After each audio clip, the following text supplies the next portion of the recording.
Right. Should be live. Let's just double check. What is up, Kane Senpai? Thanks for being first in the chat. All right. How's it going, everybody? And welcome to Shin Megami Tensei Network Link 283, the Soul Hackers 2 review discussion special pre-launch spoiler-free podcast. I'm your host, Spencer Presley, and joining me for this very special pre-Soul Hackathon is the one and only Katana Rikku. What is up, my man? Yo, what's up, Spencer? What's up, chat? Thanks for having me on. I'm happy to Yeah, talk about Soul Hackers too. thank you for coming on. I don't know about you. I feel like the last month of having this game has flown by in terms of time. I remember like when I got the code, I was like, I've got a month before release. I've got all the time in the world. I will wipe the floor with this game. And then like 70 something hours later being like, oh my god, why is it this close to release date? I don't know if it was just I was busy coming off the move and like a bunch of other things going on, but life got the better of me and this game snuck up on me big time. But how have you been the last however long your review process has been treating you? I've been pretty good. So I got mine a little bit after most of the other Atlas creators got it. But yeah, for me, it's been fine. I just been taking my time with the game and just playing through it at my own pace, and I thought it was great. So Awesome. And real quick, in case anyone is either knows one of us, both of us, or none of us, and you just stumble across this, I can't imagine there's going to be a ton of review discussions out, at least before release. For me, at least, I played this game on PS5, but I've also played around with it on the Vita with Remote Play and Xbox Series and PC. But most of my time and experience was all PS5 and everything for it. I linked my review in the comments, and then right underneath it is actually Riku's review, which was on Game Explain. Do you kind of want to go over like where'd you play it, how many like hours, all that sort of stuff like that? yeah. Okay, so I reviewed the game on PS5. That's the platform I really wanted to get it on the most because that's my main platform. We're That's pretty much elitist. my We main paid platform. $500 for this box. We're gonna use it. Gosh darn it! I need something to play. That's how that It's is. It's There's been no, Astro's there's no, Playroom and Soul Hackers 2. That's the only thing on your hard drive. yeah, it's not a lot, unfortunately. Next year it'll be more stuff. Yeah, I got it on PS5. I reviewed it, and yeah, I'd say right now it's been a pretty good experience. I like Soul Hackers too. I really do like it. In terms of like the review process, I really have no complaints. Like I said, I got it, I think a week or so after like you guys did, like most of the Atlas content creators and things like that. And I think that might be more on Atlas, to be honest. I'm not sure why, but yeah, it hasn't been bad. I thought it was great. In terms of hours, I personally spent around like the high 30s or so. I know in my review I said 25, but I guess I kind of worded that one wrong. What I meant to say was like the story. I guess out of all the hours I put in, the story was around the 25-hour mark. That's basically what I meant to say. But yeah, it's been great. I have no complaints with the game so far. And it's really funny because I don't know, like some people have talked about the length of this game and being like I'm surprised it's shorter than I thought, or it's longer than I thought, because I was surprised that after the Famitsu review came out like a week and a half ago, people were like, oh my god, it took them 50 hours, that's crazy. And I was like, guys, I was telling, like Atlas themselves was saying at like Summer Game Fest when previews were happening in June, they were like, hey, the game's over 40 hours long. And I think 40 is a good number to tell people because you can definitely blow through it in over 20. And if you're someone like me who wants to do everything before you get to the story, it'll take you over 60. So like I think 40 is that kind of good medium point of like this is one of those games where like you could beat this in a weekend or you could beat this over many, many weeks. Yeah, I agree. I think like I said in my review, there's a lot of side content, a lot of optional things that you can do to extend your playtime. If you just run through the story, yeah, it's going to be like 20 something hours. But I wouldn't imagine most people who buy Soul Hackers 2 or are into RPGs are going to just blast through the story and like literally do nothing else. So I will say we are in a weird, unique time where I could see that happening because there are so many RPGs that people want to get to the next one. So like Live Alive is out, Xenoblade is out, like this like kind of coming out. Even like there are people out there like, hey, I want to check out Saints Row even after the reviews today, and that comes out the exact same week as Soul Hackers. So it's one of those weird ones of like, I think because there are so many interesting games out right now, I could see that kind of leading to some people rushing it. Like the amount of people I know, I think Kuro's at least the first one that comes to mind for me from the Midnight Channel. He literally was like, dude, I want to beat this game so I can go back to Xenoblade. And that's nothing against the game. It's just like, dude, he just wants to go. Like you're playing one really good game, but you want to get back to the other really good game. Yeah, we're at a point where there's just so many games coming out. So yeah, that's a fair point. And then it kind of gets worse. Like if you get through the year, there's just a lot of stuff coming out. So I'm glad I'm done with Xenoblade 3, to be honest. I'm not, like I said, I'm not gonna say anything spoilers in the chat, so don't worry about that. But yeah, I'm just waiting for the next game. I'm glad that I'm free from these long games at this point until the next one at least. No, for sure. And by the way, shout out to Demicro. Thank you for the super chat. Had a question saying, is Soul Hackers 2 better than 2 Point Campus? And I do actually want to say, because they do elaborate saying this is an actual question because I'm debating on this or 2 Point Campus on Switch. Demicro, if you have an Xbox or a PC, 2 Point Campus is on Game Pass for both. Highly recommend it. If you are a fan of like those kind of like simulation, like whether it be Roller Coaster Tycoon, or if you enjoyed 2 Point Hospital, 2 Point Campus, I've messed around with it a little bit on Xbox, is actually really, really fun. I feel like nobody is talking about it, which is weird because I launched like 2 weeks before Soul Hackers, but I feel like maybe it was just delayed so long that everyone just kind of forgot Sega was putting it out. Although I feel like most people probably don't play those on console. Rikku, I will be shocked if you have any opinions or history or knowledge of the 2 Point series. Do you have any thoughts on 2 Point Campus? No, this is literally the first time I've heard of it. Did you even know this one? Like Google on your phone right now, 2 Point Campus. Look at that art style, and I want you to tell me. Like, did you know this was a Sega game? This is a Sega from the makers of Soul Hackers 2. These two games are releasing in the same month. There's no way, because this looks like a mobile game. Damn. Mobile game. Damn. Not on mobile though. Just on Switch, PlayStation, Xbox, and PC. Sadly. Actually, looking at the key art, it almost reminds me of what's that 2-player co-op game with the dolls? I forgot. That's what it kind of reminds me. Did it remind you of not A Way Out? It's by the guy who did A Way Out. It Takes Two? Guys. Yeah, that's what it kind of reminds me of. Just interesting. I can kind of see that. Yeah, with like the overly cartoon. It reminds me more of like a Wallace and Gromit art style. Oh yeah, Chicken Run type thing. Yeah. But yeah, so I would say if you're remotely interested in those kind of games, 2 Point Campus is really, really good. I definitely have stuck with it more than 2 Point Hospital, but considering I'm still drowning in other things to play. I say that, but I'm also a huge hypocrite, and I did literally, before we started recording the show, I was playing Fortnite just because they added Dragon Ball stuff to it. So really, I can't say I'm that busy. I'll be honest. Fortnite's actually pretty good. So I mean, listen. I'm not a Fortnite denier. I've always thought Fortnite was cool. I've been playing since season 1, but it was one of those things like I had to try it out. Like seeing all the memes with the Kamehamehas and stuff was like I had to see wonky ass Goku for myself. Yeah, I'll have to check it out at some point too.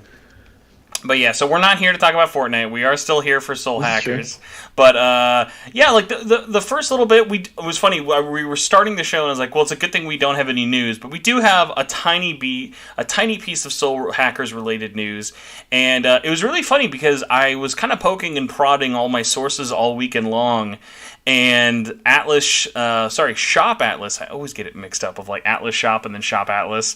Shop Atlas finally came out and gave everyone an update the week of Soul Hackers 2 releasing because a lot of people were wondering, hey, when the heck is that $200 collector's edition going to ship out? Because so far we'd heard no update. A lot of things from Shop Atlas keep getting delayed. Rikku, have you bought anything from the Shop Atlas store?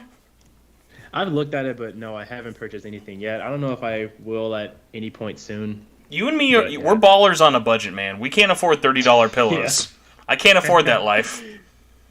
Yeah. I mean, I'll look at it, see what's new, but I haven't bought anything yet. I don't know if I will. That's a shop I don't like follow in terms of like I don't like tell my friends about it, but I enjoy looking like I always do this when they add new things. I go, huh, that's cool, but never enough for me to buy it. Even when there's items like I'd really like, it's just like I know I don't need it most of the time. And like it was funny, like the only reason, well, I don't know, legitimately. I don't know if I would have bought the Soul Hackers 2 Collector's Edition if it didn't have the Steelbook. Because everything else I could live without. I don't need the keychain. I don't need the Mimi plush. I don't need... Not even the AI... The Jack Frost thing? The Ringo Frost is tempting, true. That was literally the only thing I wanted from the Japanese release. Like, I mean, the soundtrack and book were cool, but like those will be online. Like, I can find that in other ways. But the Ringo Frost figure was cool. But I mean, like, that's an item I could buy off eBay. Whereas, like, this Steelbook's gonna be that's gonna be such a pain in the butt to buy on its own that I was like, no, I should get it. Because, like, it was the only way to get one, and it looked cool, and it called out to me, so, like, I really hope, like, that, like, when that finally gets here, like, that's really the only thing it needs to remotely deliver for me. But, you and me are kind of on interesting sides with this, because I bought one, and you did not, because, like, we've been over, you're sensible with money, and I'm not, apparently. But, we got our update this week. The game is shipping today, so some people will be getting shipment notifications. It'll be shipping all week long, physical copies only, whereas the rest of the items in the collector's edition box will be shipping mid-September. And I'm gonna I should make a poll actually for this while we talk about this.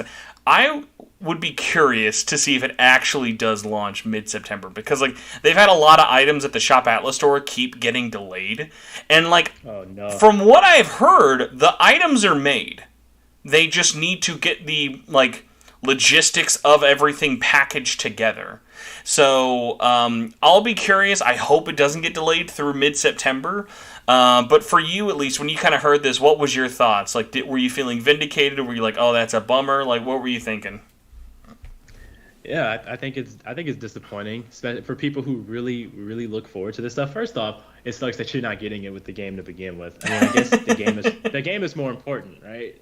I guess it's more important. Well, yeah, you'd rather have it the other way. Like, imagine if the Xenoblade thing was the other way around. You got the Steelbook and the art book in July, and you don't get to play the game till September. That would be heartbreaking.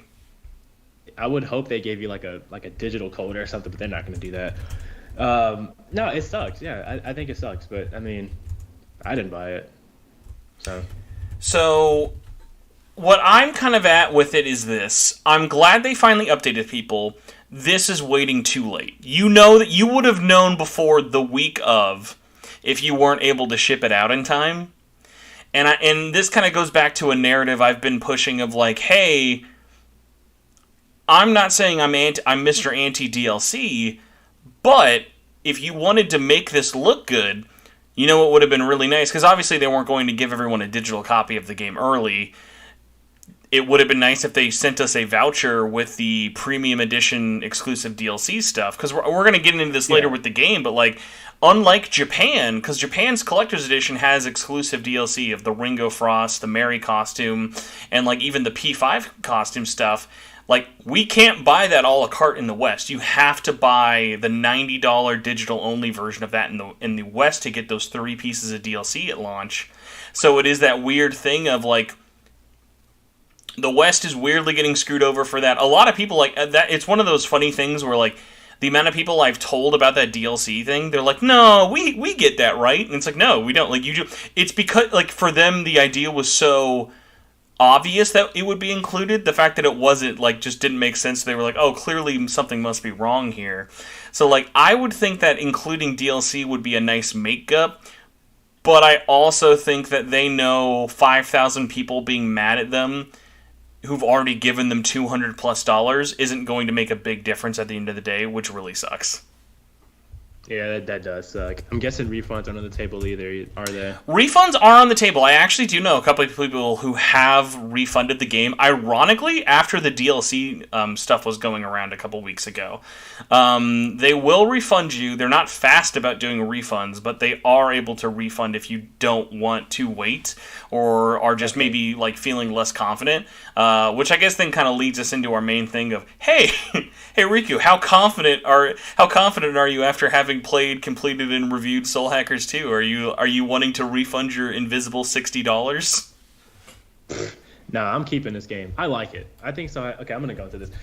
I think Soul Hackers 2 is overall a pretty good game. It's not my game of the year. That's Xenoblade 3. The confidence. No, I think it's a good game. I don't have any like major complaints outside of like, I don't know. It didn't really like. It wasn't like, I don't know. What am I trying to say? I don't know. It's a good game. The battle system is good. The music is good. The dungeons aren't really the best. I think they're kind of lame overall. It's really repetitive. Sometimes the battles can get repetitive, but yeah, I mean, it's not like game breaking. It still feels like a pretty well made game, and I still have a positive impression overall. As a matter of fact, probably next year I'll probably replay it again. Maybe if I can find a DLC. It's very, very replay friendly. Like, I've been messing around with New Game Plus for a little bit when I was getting footage, and much like TMS, it's like you're almost missing out on a majority of side optional content by not playing New Game Plus. Like, you're missing exclusive hangouts, you're missing exclusive missions, you're missing exclusive kind of features. So, like, stuff like that's really, really cool. I guess, actually, for a little bit of context, I've got a couple of questions for you. What is your original history with the first Soul Hackers? Okay, so my history, it doesn't go too far. I haven't played it. Well, you've only had 25 years. It's understandable. Yeah. Been alive for 24. But oh man, that's a weird thought. To be like Soul Hackers is older than you. That's a very funny thing in my brain. Number 2, then, how familiar are you with the Devil Summoner sub franchise? Ooh, man, my history goes pretty deep with this one too. I've played none of them. Right, Raido Kuzunoha is just shaking his head in his grave right now. All 25 plus of them. And then the final one is, how much did you play, if any, of Tokyo Mirage Sessions? Okay, this is gonna be, I don't know if this is a hot take, but I played a good 10 hours of it. Don't hurt me. And I dropped it because I didn't like it. I didn't Wow. like it. Okay, well, at least if you played 10 hours, then I would hope you can see the obvious similarities and parallels between that game and this one being made by the same team. Yeah, I'd say, like, visually they look similar. This looks kind of like a next-gen version of it. Well, I mean, I always thought the Wii U was next-gen. I'm just saying, but it is funny. Of like, for me, Soul Hackers 2, even though like I think I like, and I don't think like, and I can get into this a little bit later for it, but I think this, at the end of the day, is way more Tokyo Mirage Sessions 2 than Soul Hackers 2. In a good way. Of, like, it takes that core gameplay of, like, smaller scope world story dungeon and make that addictive kind of battle loop of, like, very linear dungeon design, but enough side material that's going to lead you kind of going in, not doing a lot of things that are the same, but just always have that really satisfying loop of upgrading your comp, getting new abilities, finding new ways to get demons, new stacks, blah, blah, blah, blah, blah, stuff like that. You know what I mean? Yeah. So I can't comment on the what was it? You said the Soul Hackers. I haven't played the first one, so I can't comment on that. But I definitely was reminded of Tokyo Mirage Sessions from the look and even like the sound, like the music kind of sounds like it would belong in Tokyo Mirage Sessions and Soul Hackers 2. So I can't say it's closer to one or the other because I haven't played the first one. But I mean, yeah, I see what you mean with the Tokyo Mirage Sessions comparisons. Yeah, because like even the biggest one for me that I think is the easiest kind of comparison that people can look at and really compare is, while the battle systems aren't very similar, I think comparing how Sessions evolved into stacks. So, like, remember in Tokyo Mirage Sessions, it would be all about getting new session attacks leading into longer combos at the end, which just eventually became stacks in Sabbath in Soul Hackers 2, which just makes all of those into one big attack. So, like, I liked it. It was basically all about being like, how can we make this loop more addictive, but then also streamline it? Because even with... Did you ever play the Switch version, or did you only play the Wii U one, or just one or the other? Oh, I played the Switch version. Okay, so actually what's funny about that is the Wii U version was actually slower than the Switch one.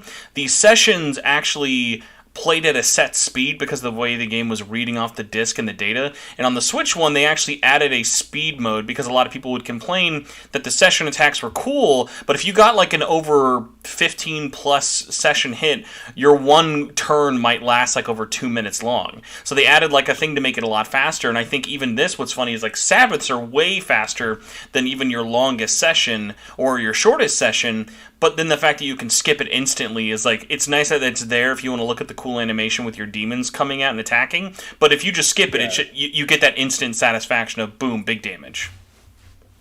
Yeah, I'm glad they did that, because like if you couldn't skip it, it's short, but if you couldn't skip it, I'd be mad. I have to watch this every single turn. Like I would just stop trying to hit weaknesses. Should we give the next gen PSA that you're going to be seeing from a lot of people come Friday? Sure. Just a heads up, everybody. You can't do this on you can do this on PS4, but you won't see any beneficial addition. Same thing with Xbox One. But if you're playing this game on Series S, X, or PC, or PS5, turn off loading screen tips, because it will get rid of all loading in the game. The game will load instantly, because if you leave those tips on, this is just like Horizon 2. I'm not sure if you played Horizon 2, Rikku, but basically the loading screen seemed really long, but if you turned off that screen, there's no loading screens at all. You never see loading unless you're like starting up or jumping in and out of the game and whatnot. I actually didn't know that. So I've just been waiting through tip screens. You know what? Just for that, we can go back and say it took you only 20 hours. I guarantee you probably had a couple hours of just long loading screens, reading incredibly unhelpful tips. Yeah. So, yeah, I'm going to be doing a video probably coming out on the JP launch, just to be like, it's either going to be on JP launch or the worldwide launch, because technically Japan gets it like Thursday and like we get on Friday, just with like time zone convergence and stuff. But there's a couple of fun little tips and stuff. Like one other one I'll definitely give people that I was surprised by is that if you boot this game up from an activity card, it's infinitely, like, you can actually start playing this game in sub 3 seconds on a PS5. Yeah, it just launches you straight into like whatever your latest save is. Yeah, so like if you press start, you'll go through the opening cutscene, you'll go through the movie, you'll go through the credits and load it up, and like that still loads really fast and you can skip everything. But if you just load up any of your activity cards, it just goes boop, you're there. Like wherever you left off, wherever you last saved, like you're right there. You can save and load at any time in the game. Like I thought that was such a nice thing. Like it's obviously probably you and me didn't get to use it a lot because we weren't bouncing around from a lot of other PS5 games. But like that's a really nice feature. Xbox doesn't load it as fast, but Xbox also has a. Have you messed around with the Series X very much? I don't even. Only next to console I have is PS5. Okay, so the Series X, Xbox has a really great feature called Quick Resume. It's basically lets you have 5 to 6 games loading loaded up, ready to go and play in the background. So like Quick Resume, I think took me around like 5 to 7 seconds to load back into what I was playing. But like even that, it is just that nice thing of like, hey, maybe you want to jump in and play Halo or Warzone, or like if you're like me, we're like playing like Turtles or something. Like I really like that the next gen ones are all about like, at least for me, because like I definitely call this game budget a lot, but I feel like I always have to kind of give it a heads up of like, hey, it's budget in the sense of an Atlas game. It's not like you're playing this game and it feels like it should cost $20 kind of budget. Because like, for me, this game definitely felt like they had PS5, Xbox Series, and PC in mind. Like this feels like a current gen game to me. Like, did you kind of feel that way? Yeah, I felt that it was fine. I would still pay $60 for it. And as a matter of fact, when it comes out, I probably will get myself a physical copy and keep it sealed. Mm-hmm. Personally, I think it's worth it. I think it is worth it. Oh, yeah, I mean, at the end of my review as well, like, I go through this, and I'm like, unless you're a very specific edge case of you really think you're not going to like this, or if you have a chance with it, like, I think way more people at the end of the day are going to like this if you give it a chance. But I'm also very aware that there are going to be a lot of people, similarly to Tokyo Mirage Sessions, who are going to basically just be like, oh, this is generic anime weeb stuff, or this isn't Soul Hackers, so I'm not going to play this. And I think there are going to be a lot of people who are missing out on that because of what they think this should be, or they think like this isn't in those kind of situations. So that's going to be a narrative I really am kind of worried to see come launch, but I've at least been really happy after reviews have been out. Like, I'm not sure, I haven't checked out too much of the comments on your review and stuff, but the comments I've been seeing over and over on mine and like just through the SMTN community like pages is the amount of people who are just like, oh yeah, I'm super excited. Like, also, I always get like super excited when I see the people who are like, I've had an Xbox my whole life. I'm ready to finally play an Atlas game. Like, because like think about it, dude. Yeah. Atlas hasn't published a game on Xbox since Ultimax on 360. Yeah, see, I'm happy for them because it's been way too freaking long. Did they get? They didn't even get the Ultimax like the. They didn't even get the Ultimax remaster. It's not even on backwards compatibility. That's the worst part. They can only play original P4A. Yeah, that's disappointing. Yeah, so I'm happy for them. It's good. I hope they support it. I hope the game sells really well. Yeah, it's been. I mean, even if you boot it up, like it's the first thing they advertised to you when you're booting up the Xbox home screen. So no matter what you're playing on the Xbox store, it's like Soul Hackers 2 is right there, and I'm like, that's awesome. Like so that's a cool thing to see with it. And I think what is this? So I think Xbox is doing their Gamescom presentation either this Friday or this weekend or something. And they're going to be announcing, or at least talking about, because this popped up on Game Pass, and a lot of people were thinking, because Soul Hackers and Elden Ring were popping up on Game Pass streaming, and people were thinking, oh, this is going to be on like Game Pass soon. And what really it ended up being was basically they're going to start letting you stream games you own, even if they're not on Game Pass. Because right now on Xbox, you can stream on your phone, Xbox console, or PC through xCloud games on Game Pass. But they're going to start letting you stream games that you don't own, like how PlayStation let you start streaming games you own and then running off the console directly, much like how like remote play and stuff works like that. So okay, basically remote play then. Mm-hmm. Yeah. So, like, that'll be a cool one to see, of like, because I played a lot of this on the Vita, and I don't think I'd do a full playthrough just because I would actually like to... what I'm going to do is I'm going to make a stream on, like, Twitch or something of me trying to get, like, the second Platinum on PS4 and just do, like, a casual playthrough. Because, like we said, if you're skipping through the story and stuff, you can burn through this game in 20-something hours or whatever. So, that'll be, like, a fun one to kind of play like that for it. But if you're someone who wants to play this on, like, the go, and you're fine playing this on, like... Because it looks great on a big TV, but it is also one of those games, especially if you're grinding in, like, the Soul Matrix or, like, any of the dungeons and stuff. If you're not in a narrative-heavy thing, this is super, like, comfy on the go play. Yeah, and speaking of remote play, that's actually what somebody asked in the comments. And mind if we go through the comments real quick? Because there's a couple. Oh yeah. We got to do comment catch up anyway. Yeah. So here, awesome. let me bring us up to the top real quick. Actually, I have one question for you, just because we are talking about, and I know we're not really going to get in there too hard.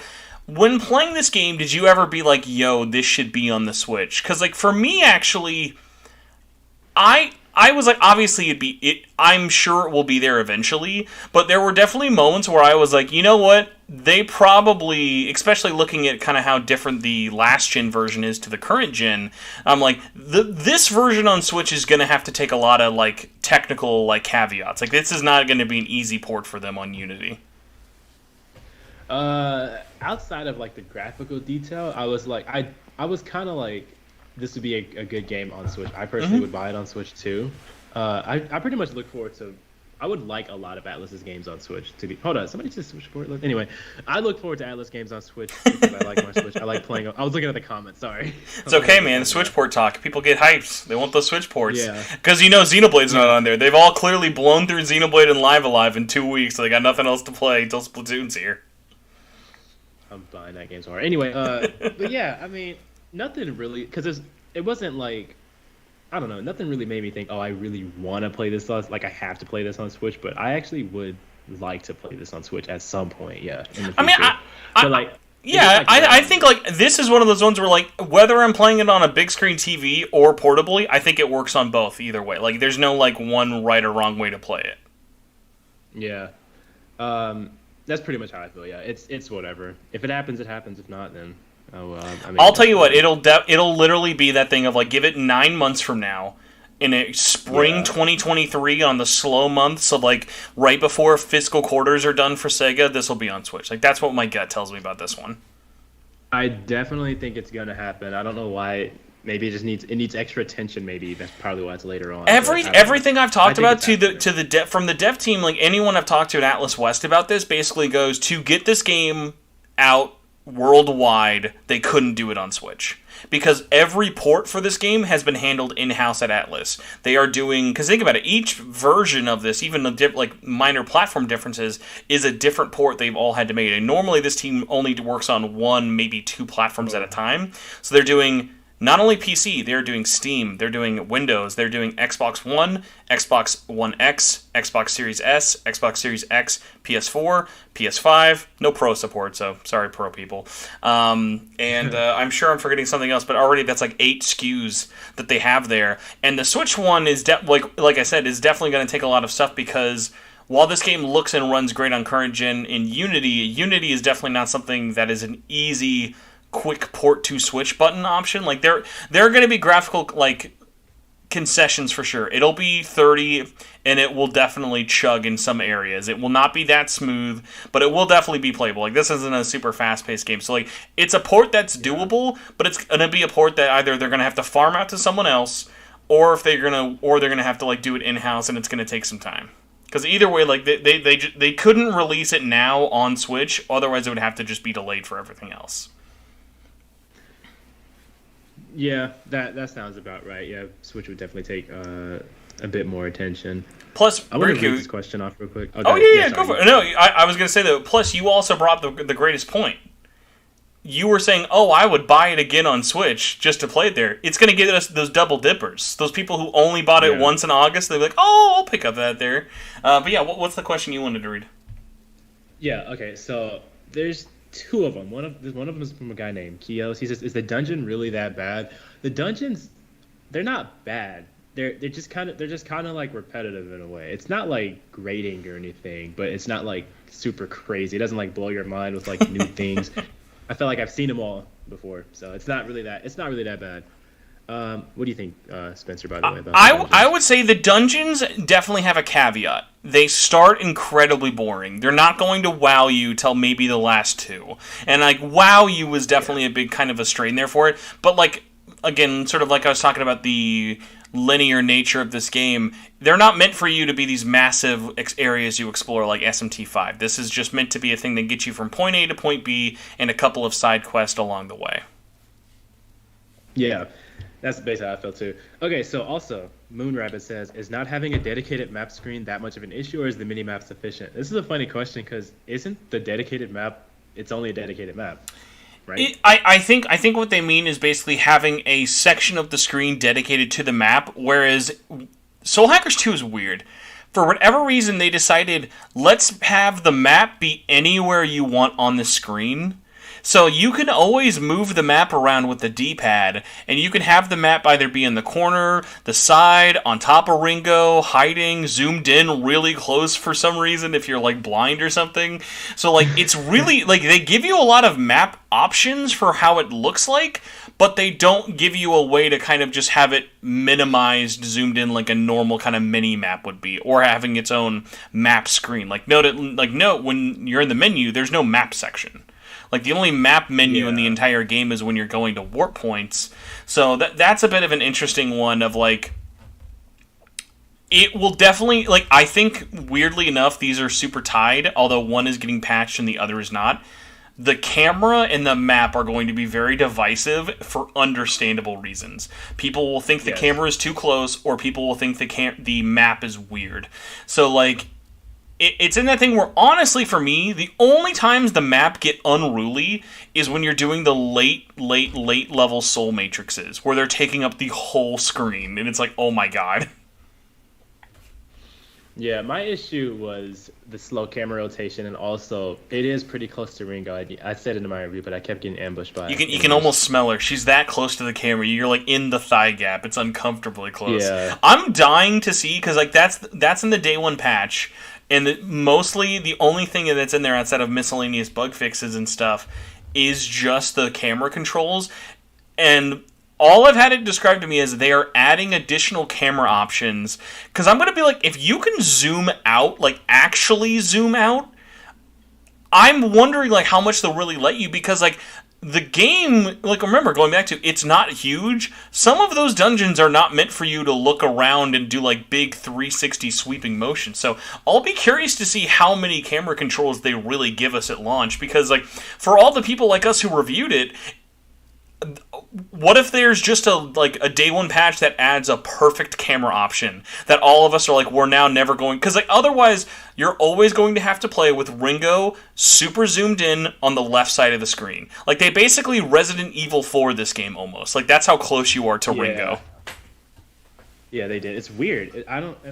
It's a choice, because like even Tokyo Mirage Sessions, like you're not that close to your character. Like you're kind of zoomed out on that one. So like I would assume it's maybe something like that where you can see their whole body, but they're centered in the middle. But yeah, I'm just really curious, because it's one of those weird ones where it's like I like that they were aware enough that that was something that they wanted. Apparently that came from feedback of the Japanese demo and in the Summer Game Fest demo back in June. A lot of people were like, oh, where's the camera controls? And much like Atlas, remember, like they were already done with the game by June, so they were like, oh god, I guess we gotta patch this into the game or something. So I'm excited to see what it looks like. So like I hope it's cool. I hope it doesn't just like, imagine if all it is you can make Ringo be on the right side or the left side this time. Like that's all. You can be like, where do you want her?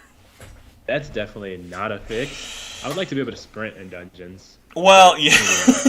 Yeah, the amount of NP I wasted on Melody's, Assassin Step skill. Like, there are two skills that once you get, you'll be like, why does the game not give me this sooner?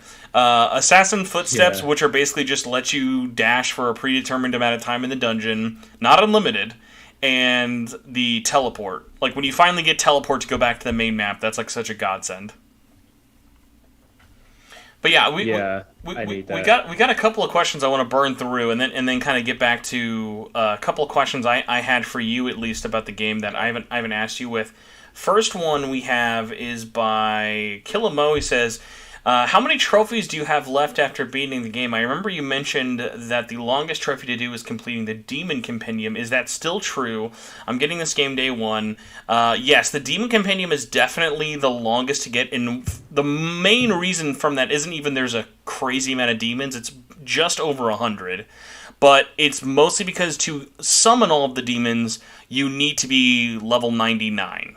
Which then just basically means you're going to have to grind, but thankfully it's not as bad. Like, I've tried mentioning this as much as it's not Nocturne bad. Nocturne is obnoxious. Like, Nocturne almost expects you, at least if you're not wanting to go insane, to just do the grinding DLC. Like, you can get this platinum without having to buy the grinding DLC for this one. Like, it's very obtainable. But, like, Rikku, like, how did you feel about the trophy list? Okay, I can't actually remember. I got a good bit of trophies through my playthrough, but is it a lot of them? Is it a lot? I don't know. It's I think 45 or 46. Like there's half the list is basically just normal stuff you would do in battle. Like the only ones that I could see people not knowing how to do would be like summoning Mitamas and doing the Mitama fusion, the multiple endings, because there are 2 different endings to get. Doing the 5th and 4th soul matrix floors for people, like the ones that would involve kind of doing a lot more side quests, on top of just like the other ones, because like really nothing's that grindy of like upgrading the comp 150 times. By the time I naturally played the game on my first playthrough, I already had like 130 upgrades done, so nothing is that like out of your way in terms of doing it. And that kind of then goes back to what I said before about the replay value of New Game Plus will just make filling out that compendium easier, because you're just still progressing and adding to it more and more while experiencing new side quests, new hangout events, and so on. Okay, yeah. I am not sure how many trophies I got, but I mean, I kept getting them I remember getting one when it's like, what was it, like deal like this much damage or like kill. Oh yeah, there's a trophy for deal 1,000 damage in one attack, so that's usually one where that's going to be pretty late game, or fighting a really low leveled enemy and getting like a crazy high Sabbath. Yeah, like I've been talking to Lucky Slime about it, because Lucky Slime was doing I think on PSN trophies, or at the very least I know he's doing a trophy guide for it when the game comes out at launch. This to me is Atlas's best trophy list they've ever done. It's not too easy, it's not too hard, And it's going to be one of those ones that by the time you finish the trophy and you get the platinum, you're not going to be like, I hate this game now, which is good. Because, like, nothing's worse than when you finally get a platinum and you're like, that sucked. I hated that. Yeah. Chat, I don't know if you guys know, but I'm not the biggest trophy hunter, but this is good news. This is all good news that the trophies are satisfying to get. Now, here's a good way to kind of test it. Do you have the platinum in Royal? No. That's okay. See, people always tell me the Platinum and Royal is too easy. I think that's a fair trophy because, like, you have to really go out of your way to make sure you get all those weird little things, like going to the maid cafe 5 times in a week, or like doing like you've really got to micromanage that trophy list to get that Platinum. Like, it's not like a beat the game. I mean, to be fair, even if beating Persona 5 Royal got you a Platinum, that's still like a 70-hour Platinum. So, like, it's not like you're like doing a 5-minute trophy run. Yeah, I got like only 1 platinum on my PlayStation account. I think it was for like, it's one of those games where like it's something that happens like just by playing the game, by beating I it. am going to force you to either stream or make this happen in the next month or so. You need to get the Astro Playroom Platinum. That is an extremely satisfying Platinum trophy. Astro's Playroom? I can do that. Because like it's just getting all of the Easter eggs. Nothing's that hard, nothing's that hidden. You'll just get to experience everything in the game, and that game is so good. Like that's a great platinum to get. Yeah, I actually come back to the game every now and then to find more stuff. That speedrun mode was like such a brilliant thing to patch in. Like that was such a fun thing for them to add. Yeah. But I got a couple other ones here. We have let's see. Sorry, we had people talking, ironically, also about the trophy list.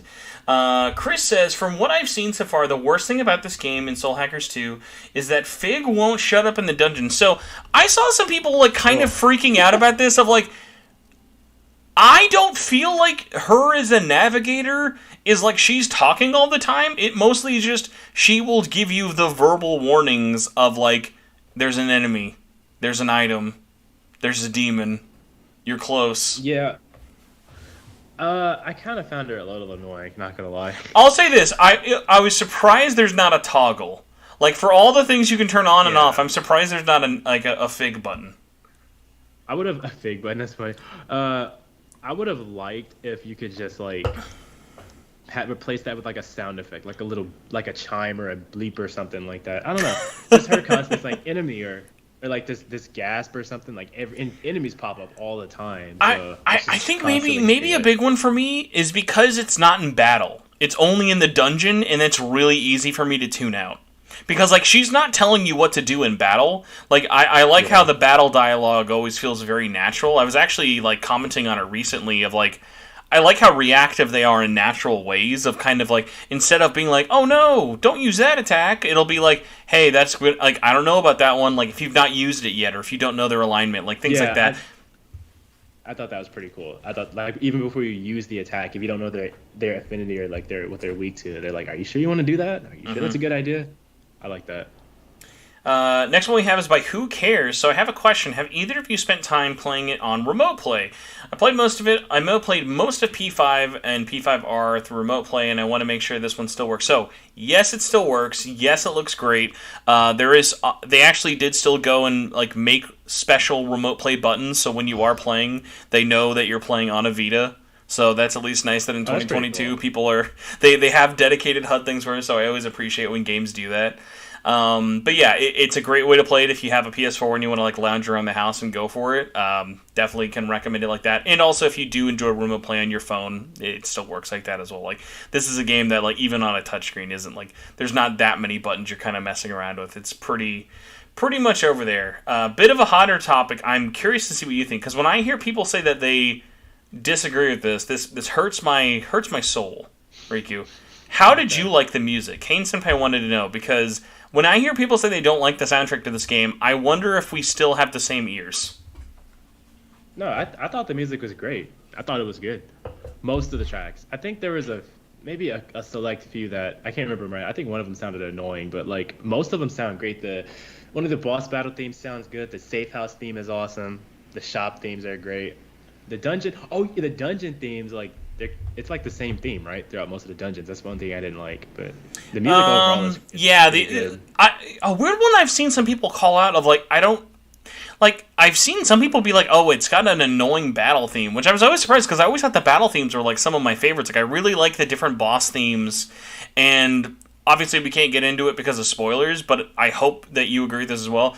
For me, I was incredibly surprised how both tracks in the final boss battle were fantastic. They were very fitting, they were super memorable, they were really, like, interesting, of, like, because, like, obviously you kind of expect a certain amount of like pomp and circumstance to a final JRPG boss, and like what I liked about this game's soundtrack is I never went in knowing what something was going to sound like. Because even when this game got revealed, and almost the opening credits, I think this is kind of surprising. I'm not actually seeing a lot of people talk about.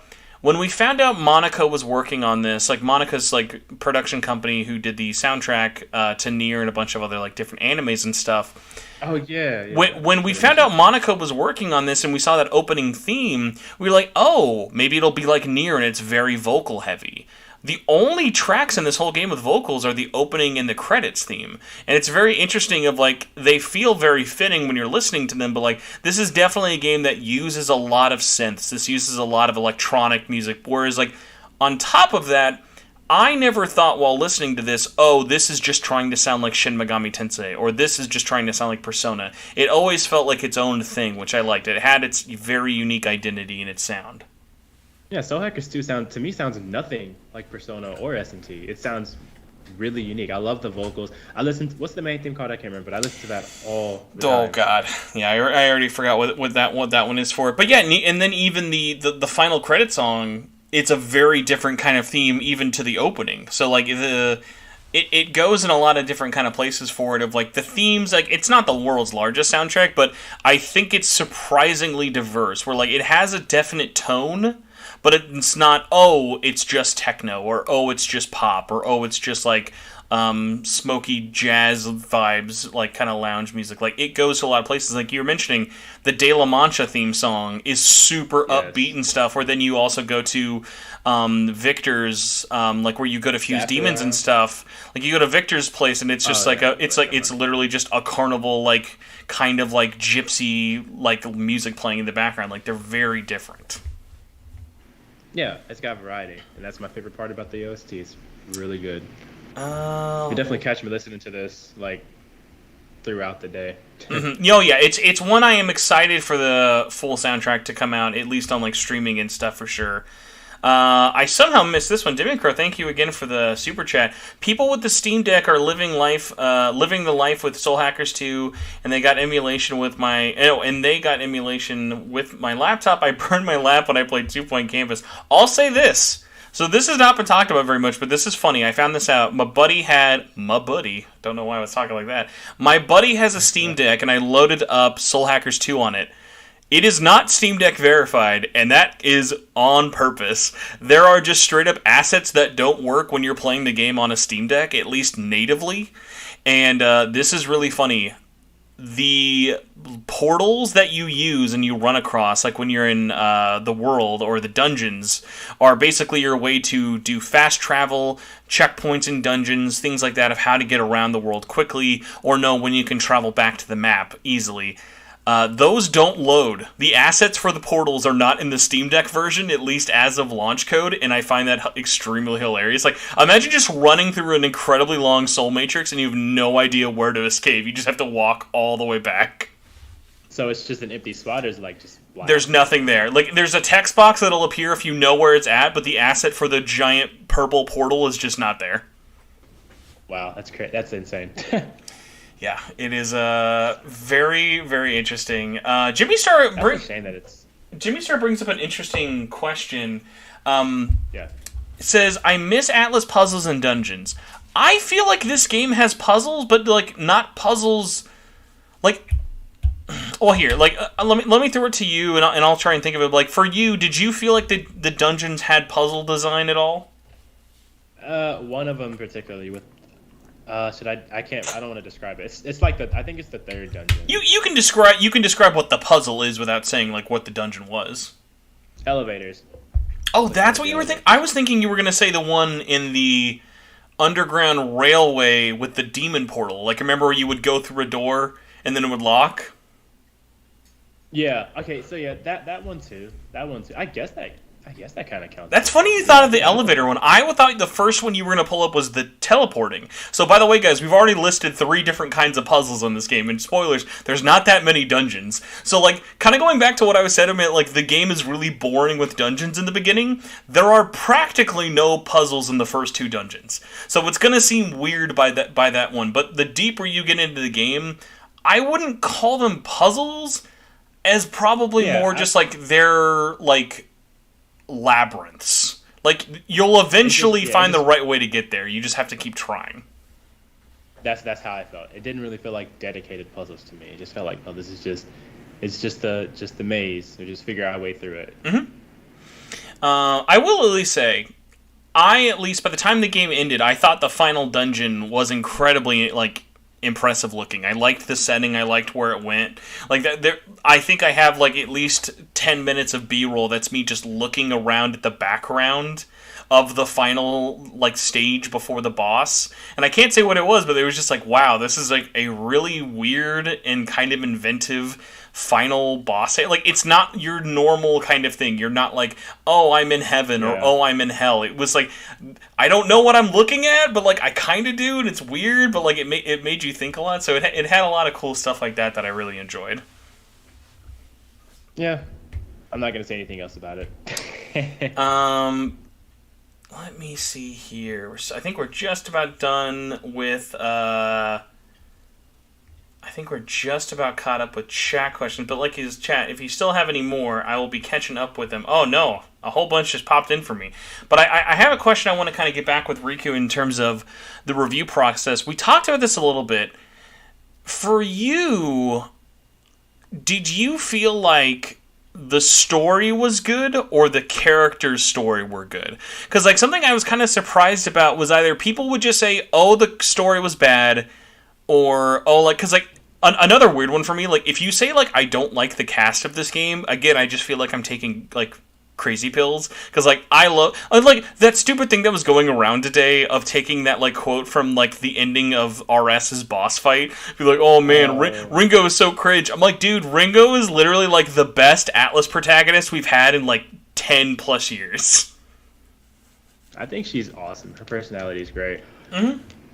So, it was just out of context, I guess.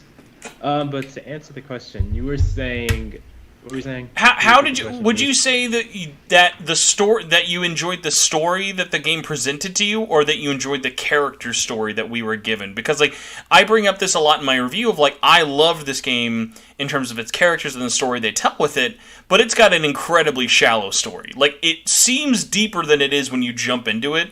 Of Yatagarasu and the Phantom Society and like the end of the world and Aeon, and then you really get down to it, and it's like no, this is a game about like 8 people. Okay, I would say that I liked the character story. I'm not going to talk about specifics, but overall, like the story, it felt like it just laid out the premise, and then the premise was like, this is something that we're like aware of basically the whole way through, and like it didn't do anything super like interesting, but I think the characters' stories like individually helped to like elevate it, like. Okay, I'm not going to talk about specifics, but you know what I mean. No, yeah, it's a weird one to describe because if you aren't spoiling it and you kind of tiptoe around it, it makes it sound like there's not a lot of story there. But it's one of those weird ones of going back to like the word I keep using is shallow doesn't have to mean bad here. Like, they give themselves just enough room to swim in, and the story they tell is very good. But, like, think about it. Like, there's another, like, $100+ million version of this game where, like, you're going into the home base of Yatagarasu. You're traveling to the secret headquarters of the Phantom Society. You're fighting up the chain of all of them, like, their secret Yakuza bosses. Whereas, like, no, like, this game's scope is really small. Like, it's stopping the end of the world, but not in a Infinity War-like setting. It's very intimate, which I actually liked at the end of the day. Like, I liked how they used the scope of the story without it feeling like it was at a detriment to it. Whereas, like, kind of going and comparing it to Shin Megami Tensei 5, Shin Megami Tensei 5 is a huge story that definitely doesn't pay off in a lot of different ways, because it's meant to ask you deep questions without giving you a satisfying resolution, whereas this game, at least, I thought both endings were very satisfying of like, oh, that's interesting, it made me think, without not showing me anything. Like, this game this game doesn't do a lot of showing and not telling, like, it does both. Yeah, I agree. SMT5, yeah, there's a moment in SMT5 that I was like, what is going on? Where one of the characters kind of just becomes why am I talking like that now? guys, the green scarf girl, she's not in the game a lot. Spoilers. I cannot believe they did that. It still like disappoints me because I love their designs and it's just like so much went to waste in terms of like the characters. What's the girl's name? Tao. I almost forgot her name because that's how much. No. Well, no. She's at least in a little bit more than I would have expected. But yeah, like so SMT5's whole thing is it's a really interesting and deep world they throw you into right away. But then you realize outside of like literally 3 characters, the rest of the cast is extremely throwaway. Yeah, and then they highlighted them in trailers, and it's just they're going to be important later on. Let me tell you how much Atsuda was important to the story. Let me tell you how much he mattered to the world of SMT5. Whole paragraph. So yeah, like for you then, obviously, like they're even though they are by like similar companies, I would at least say how a lot of people I think universally could say there are aspects of SMT's 5 story that definitely could have used either tightening up or at least fleshed out longer. I think at least Soul Hacker 2's story, you're not going to walk away from it being like, yeah, this had stuff cut out, or like nothing in the story here felt compromised. Like they told the story they wanted to tell and they did it. Yeah, I think that's a good conclusion because the DLC is going to be like a separate story. So yeah, I mean it's fine. It's short, but it's fine. Mm-hmm. There's another weird one for you because I guess we can kind of talk about this one. What was your thoughts after playing the game in terms of kind of thinking about the DLC? Because I've been on a weird situation of the more I've played the game, it's funny the DLC I've had very complicated feelings with. I've played the DLC story. I've messed around with some of like the costumes and things with it. The only thing I haven't really messed around with is I haven't had a chance to touch any of the grinding stuff, but again, I'm not in a hurry for that.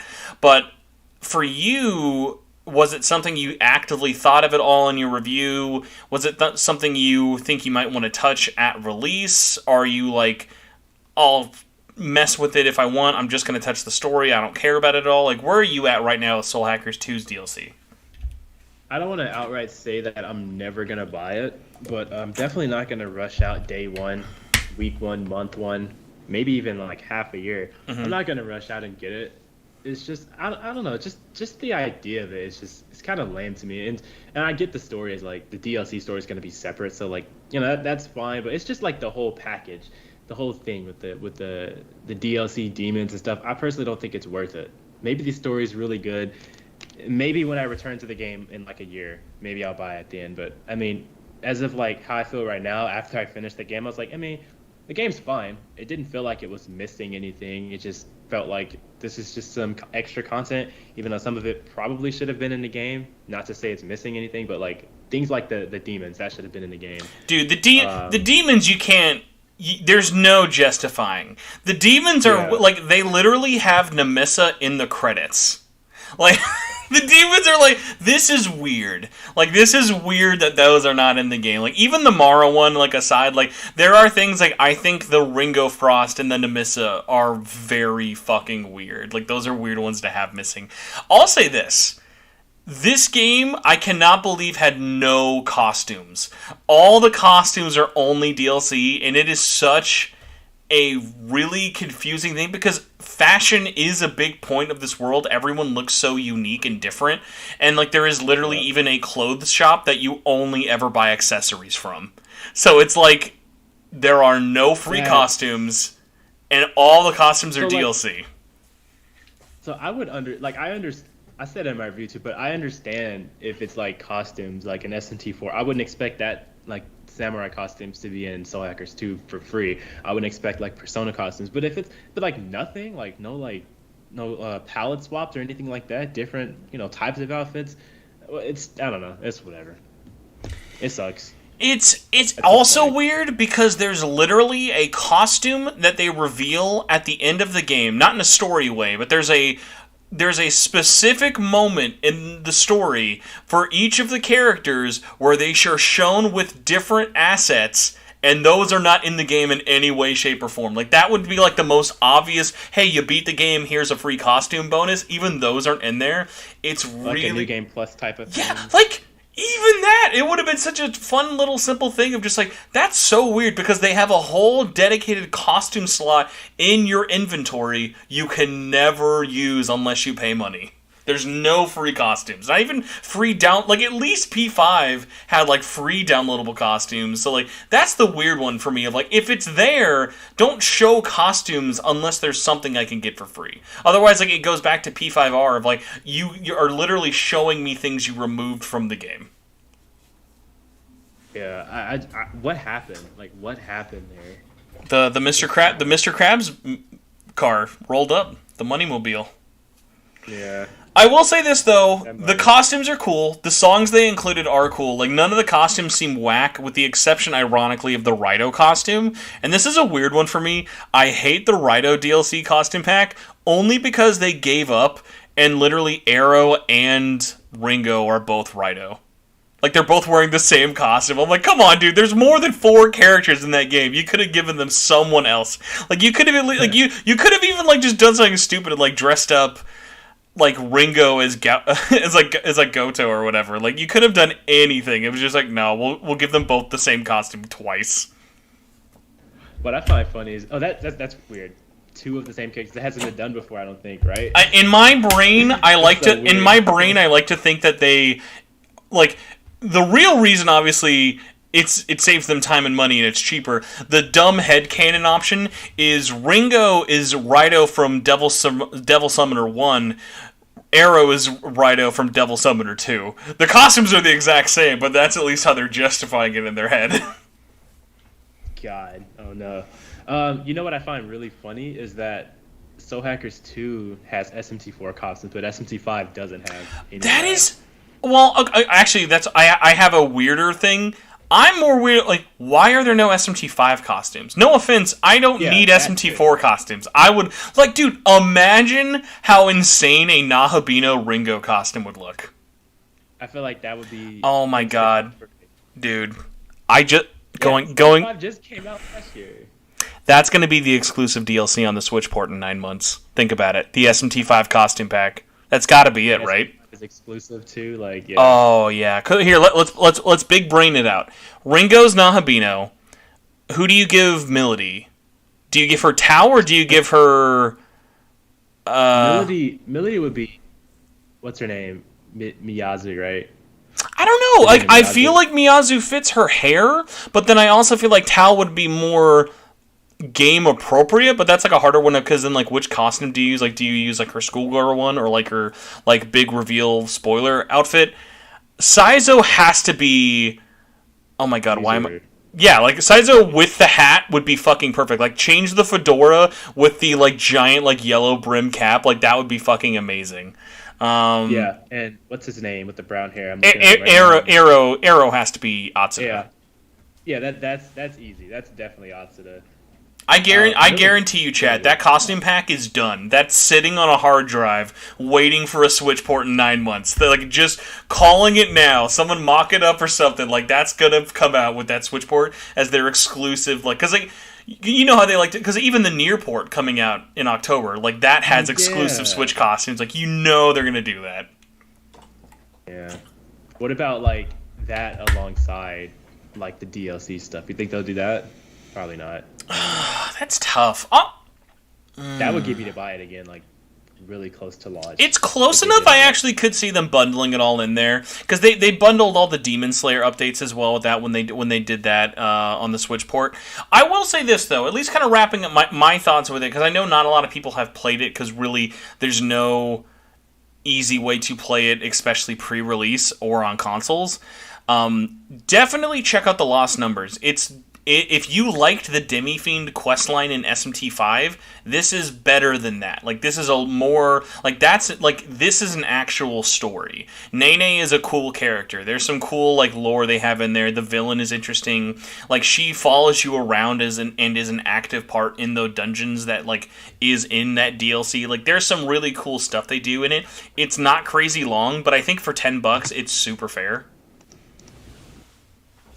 Okay. Can you get them You can get them separately then? You can get it separately. Yeah, you can buy the Lost. You can buy the Lost. The Lost Numbers pack is the only one you can buy on your own. All the other DLC packs, you have to buy all of them at once in the West. Because in Japan and Asia, they do a piecemeal where you can buy them like $2 to $3 packs. Whereas in the West, it's like $12 for all the costumes, $5, or it might even be more for all the DLC grinding stuff, $10 for all the demons, and $10 for the Lost Number one. So it's like, yeah, because it's like literally like if you buy the all-in-one pack, even though it doesn't have all the DLC, it's like $40 just for the DLC bundle at launch. That is kind of steep. Well, remember, we're also talking about a game that's $90 for all of its content. That is even steep. No, yeah, you're right. Here's a good like changing of the pace one for it.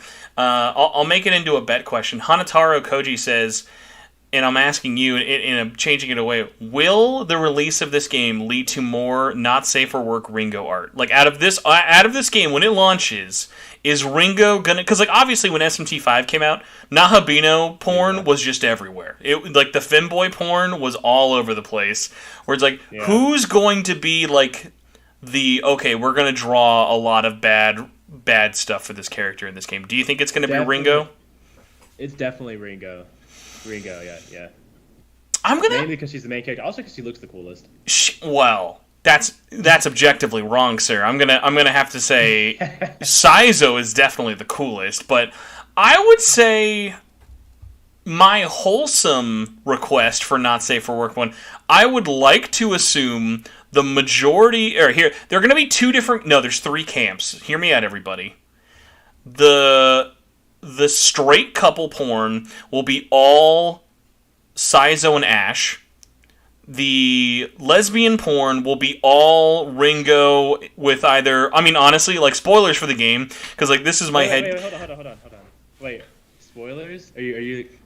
No actual spoilers, but this is a, like, while playing the game, I had this thought so many times that, like, I would be shocked if this is not kind of true. Ringo in my head is 1,000% bisexual. Ringo will flirt with everybody and flirt with anybody. Ringo doesn't care. Ringo will flirt with chicks. Ringo will flirt with guys. Ringo will flirt with demons. Ringo's just like, whatever. I'm the Captain Jack Harkness of this world. I was born 5 minutes ago from a supercomputer, and I don't even know what this human body does. And then the other camp will then be Arrow with... I always forget the blue hair guy's name. Either blue hair guy from his childhood or Raven. As like that weird like male BL like there's like a name for it. Bara. Yeah, Raven and Arrow will be like the Bara fans will go crazy for that. I don't want to make any predictions. Listen, what other podcasts are going to make porn predictions? That's all I'm saying. We got to cover the market while we can. Yeah. Oh my God. What's your personal request? Who did you roll credits on the game being like, you know what? I want to see a lot more Iron Mask. Give me some sweet Iron Mask, please. Oh, you know what I need? I need a sensual drawing. Anyone out there, if you draw this, I officially owe you money. A very sensual drawing of Iron Mask and Zenin slowly almost pulling his mouth down. Like the mouth guard piece that we never actually see Zenin take off. We need that into the world. I'm sure someone will draw that in like 20 years from now. Look, I just want some wholesome art of the main character. All right, that's all I need. I appreciate your wholesome request. It's very nice of you. Let me see here. I'm checking back with chat. I like that chat, by the way. You were all being very nice of just also having conversations with yourself in there. Which we are here not only to chat with us, but also to chat. In there. Oh, Kane Senpai, this is a great one. Going from Rule 34 to this, who was your personal favorite character while playing the game? My favorite was Ringo. I don't know if you guys know this by now, but Ringo is my favorite. She's funny, and yeah, she's cool. Really cool. Love her design, too. I will say. Oh, by the way, I hope this would be very funny if I found this out. Did you play subbed or dubbed? I played English dub. Great choice. I thought this was a fantastic voice recording for everybody. There was no bad voice actor. Yeah, I've heard people say that they don't like certain things. I thought they all sounded pretty good. I had no complaints. I will say this game did a great job of any character I knew was in it beforehand. Did a very good job of not making me think it was them. Like, Erica as Melody, I was worried would just sound like every other character I've heard her in recent Atlas games. By the way, shout out to... I'm going to look up her name because I totally forgot it, but the VO for Ringo was also the VO for Sophie in Persona 5 Strikers. What a great job, like, giving, like, such a different kind of take. Because, like, think about it. She played two different, like, artificial intelligent characters incredibly differently. And I really, really liked Ringo for, like, that kind of unique personality, like, they brought to the screen there with it. But, The one that really kind of surprised me, like, there was literally only one character, and I can't say who it was because it was, like, a super close to the end of the game reveal, but a very prominent voice actor who is in many Atlas games as joke characters is not in the game as a joke character, and because they weren't a joke character, I had an incredibly hard time taking them seriously, but because they're only there for, like, one moment, it didn't ruin it, it just made it funnier to me. But, like, you'll all get to that point when you get to, like, the final dungeon, and you'll meet a character, and you'll go, oh my god, it's that guy! And then you'll be like, goodbye, that guy! Like, this will sound like absolute nonsense to you. And Rikku, I'll tell you once the show's done, because I'm sure you have no idea which character I'm talking about, and then when I tell you, you'll be like, oh, it's that guy. Okay. Bet. Did you say Erica, she voiced who again? Erica Lindbeck, right? Erica Lindbeck was Melody. Melody, okay, yeah. I would not have known that. She did a great job then. She Absolutely a great job. Yeah, really, really, like, a different kind of performance than, like, any of the other stuff, at least, that I had heard with it. So that was like, such a real, like, welcome surprise for me, at least. Because, like, for me, like, Futaba, Jessie, Final Fantasy VII, and what's the name from SMT4 Apocalypse? I'm forgetting her name. Oh, God. I'm also going to blank on that. Oh, but by the way, because I did want to look this up because I felt so bad, but Megan Taylor Harvey was the voice of Ringo. Seriously kills it. Absolutely kills it. Even though that is not my personal favorite character, I thought Saizo not only is the best character in the game, but also gets, like, the best material to work with. Like, Saizo as a character would be very easy to be a one-note, jokey jokester character, and, like, he's not, like, played for laughs. Like, I really, really liked him. Who is the voice actress for Ringo? Megan Harvey. I literally just said it. You're gonna make me pull it up again. It is Megan Taylor Harvey. Okay. I've never heard her before. You have. She was Sophie in P5S. Never mind. Never mind. I didn't beat that game, but yeah. Damn, man, the fake fan points just keep stacking up on you. I'm getting worried over here. I'm so fake right now. Asahi, that's her name. Asahi, that's her name.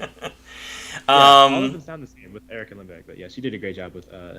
Typecasting never makes me mad at the actor. It only makes me disappointed in the casting, like, through the direction and stuff with it. So, like, that's why I was, like, really, really happy that Christian and all of them at Cup of Tea did such a good job. So the guy who did the voice direction for this game was the same guy in the same production company who did 13 Sentinels. So if you're someone who really liked the casting and all the actors used in 13 Sentinels, they did. Not the same actors, but a very similar production kind of quality definitely shown through with this game.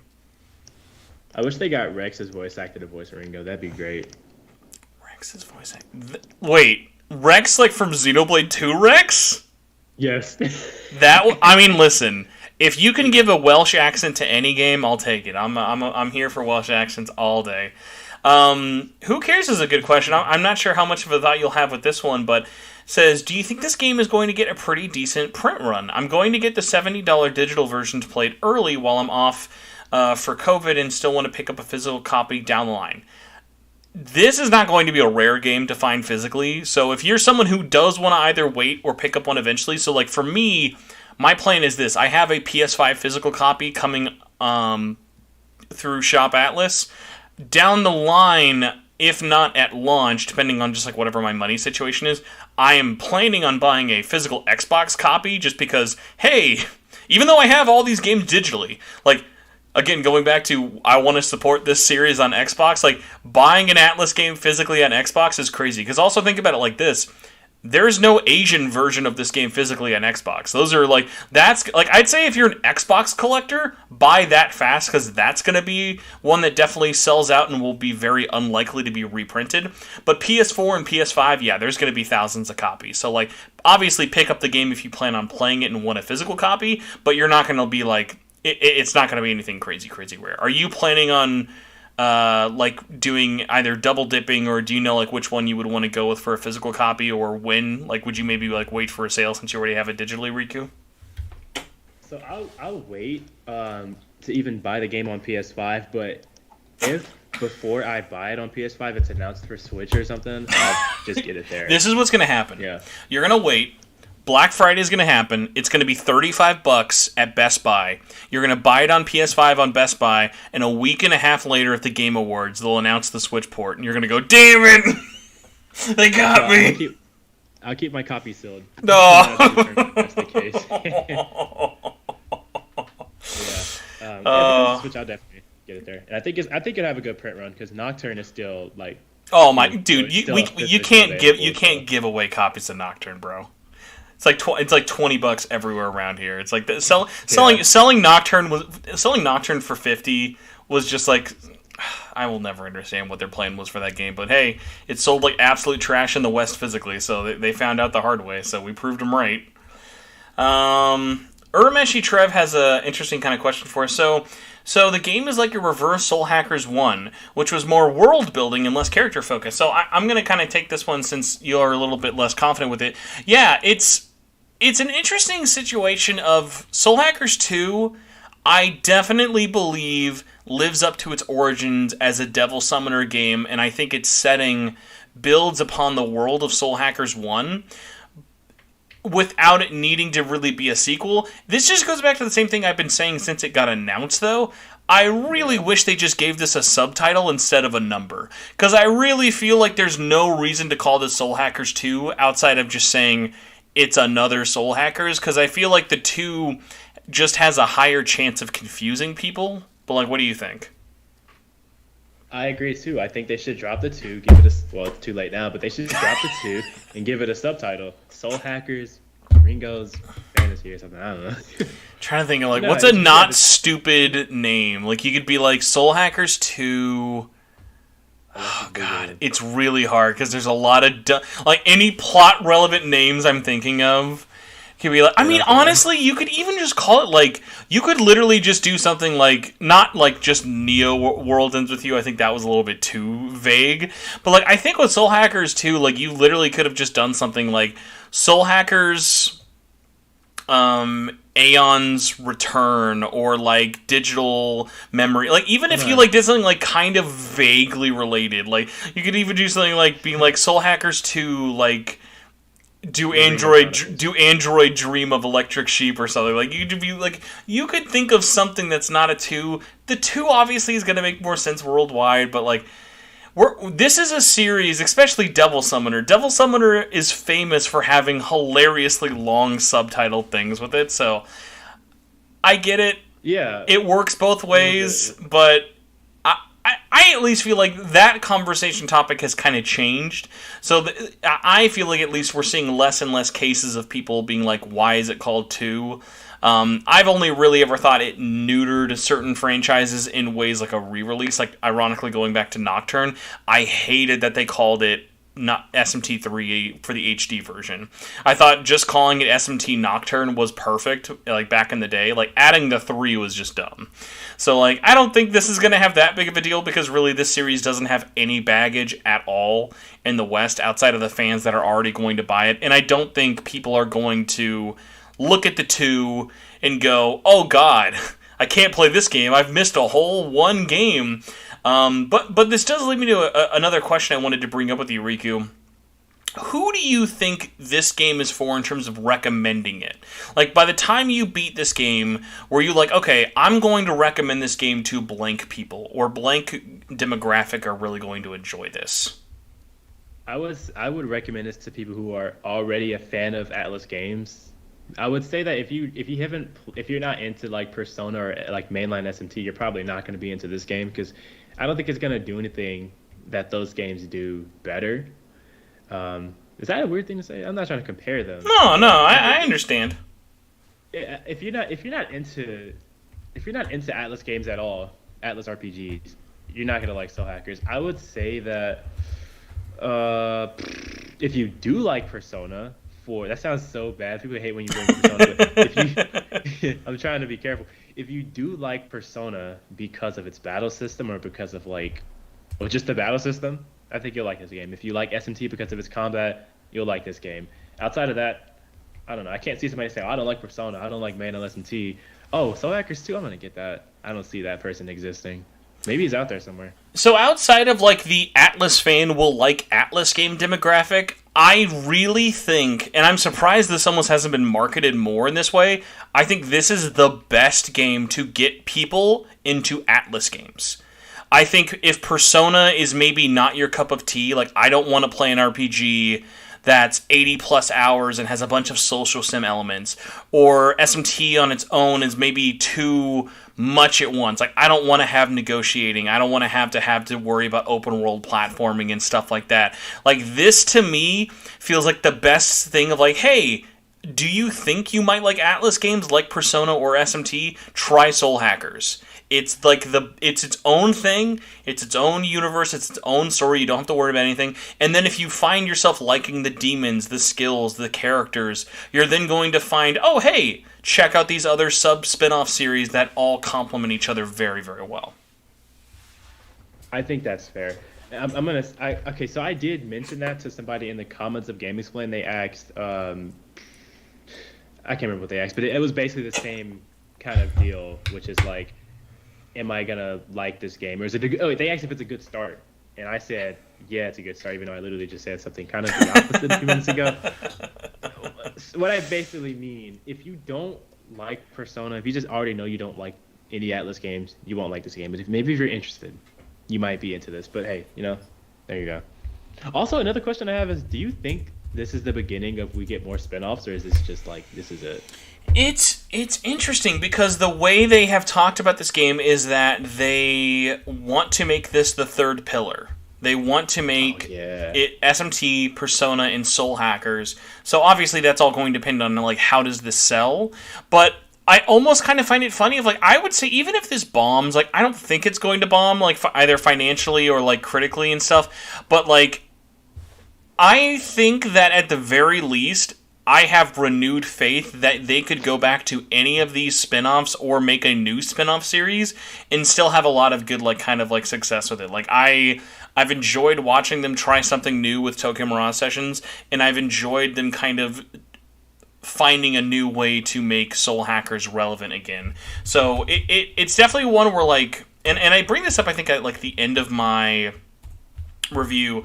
I don't know if I want Soul Hackers 3 to be another, like, 25 years in the future with a new cast of characters, because also at the same time, I feel like there's actually an interesting story you could tell continuing this cast, but I feel like what's probably going to happen is if we do get a Soul Hackers 3, it'll just be a completely new cast and, like, maybe references to Aeon and everything else here.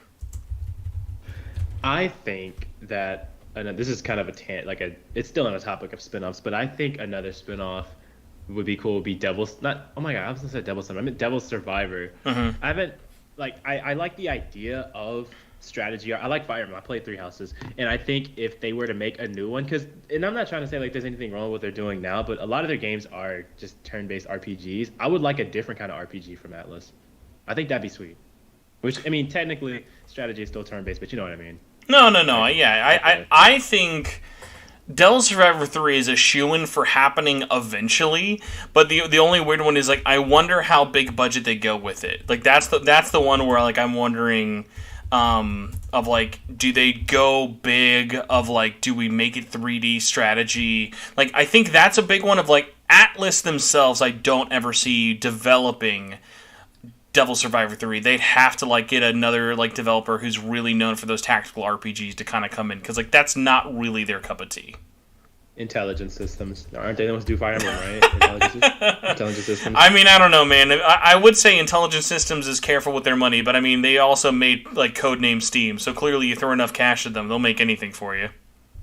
Yeah, sure. Somebody mentioned Project Re Fantasy. I really want that, please. Thank you.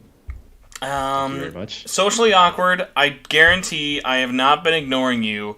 But yeah, so if you're a fan of the world's creepiest one-legged welder in Shin Megami Tensei, you'll be a very big fan of the shopkeeper who upgrades comps. I'd say all the shopkeepers are really interesting and unique in their own way. But I forget what her name is in the world. I'm actually going to look this up right now. But yeah, she is basically just the female... she's just the female version of Tatara. So, like, there's also kind of going back to, like, story stuff and side things with it. I like her little storyline. Like, I don't know if you finished that one in your playthrough, but I actually really liked when you finish her final request of, like, even just something tiny of just being like, hey... like, how did you get to being like this mysterious shopkeeper lady? Like, I like that you learned and had relationships with each of the shopkeepers, even though that's such a, like, tiny thing that doesn't really matter. Yeah. Fair, Alright. Fair. Now, Rikku, I got a controversial question. Uh-oh. Hit me with it. Who are you the most thirsty for in terms of Soul Hackers 2 shopkeepers? I didn't really... I don't know. I mean, they're just shopkeepers to me. I mean... You had no thoughts to anybody? The De La Mancha person? Victor? I mean, I'm just saying... Listen, man. I've got no shame in saying this. If you have no reactions to seeing Ling... I mean, I'm just saying, man. That lady, she's built right. She's built well. She's sturdy. She can take it or two. Oh my god. That's amazing. Madam Ginkgo, I mean, man, you got a lot of stuff there for it, but like I'm saying, you've got a lot of things going on here. Unless Mannequin. No one should want to bang Mannequin at all. Mannequin is just Mannequin like, no, you can joke on Mannequin the whole time. That's it. Mannequin's whatever. I mean, I didn't really put that much thought into it, to be honest. I don't know. I'm gonna agree with Jimmy Starr. All right, he says base Rikku shopkeepers are temporary; they grind us forever. So that's damn. That's well, you know what? I know your secret waifu in this game was actually Mimi, so that's really why. Oh no, Ringo all day. I'm sorry, Ringo all day. I really like Ringo. I brought this up recently. The idea that Mimi exists in this game makes me mad the more I think of it.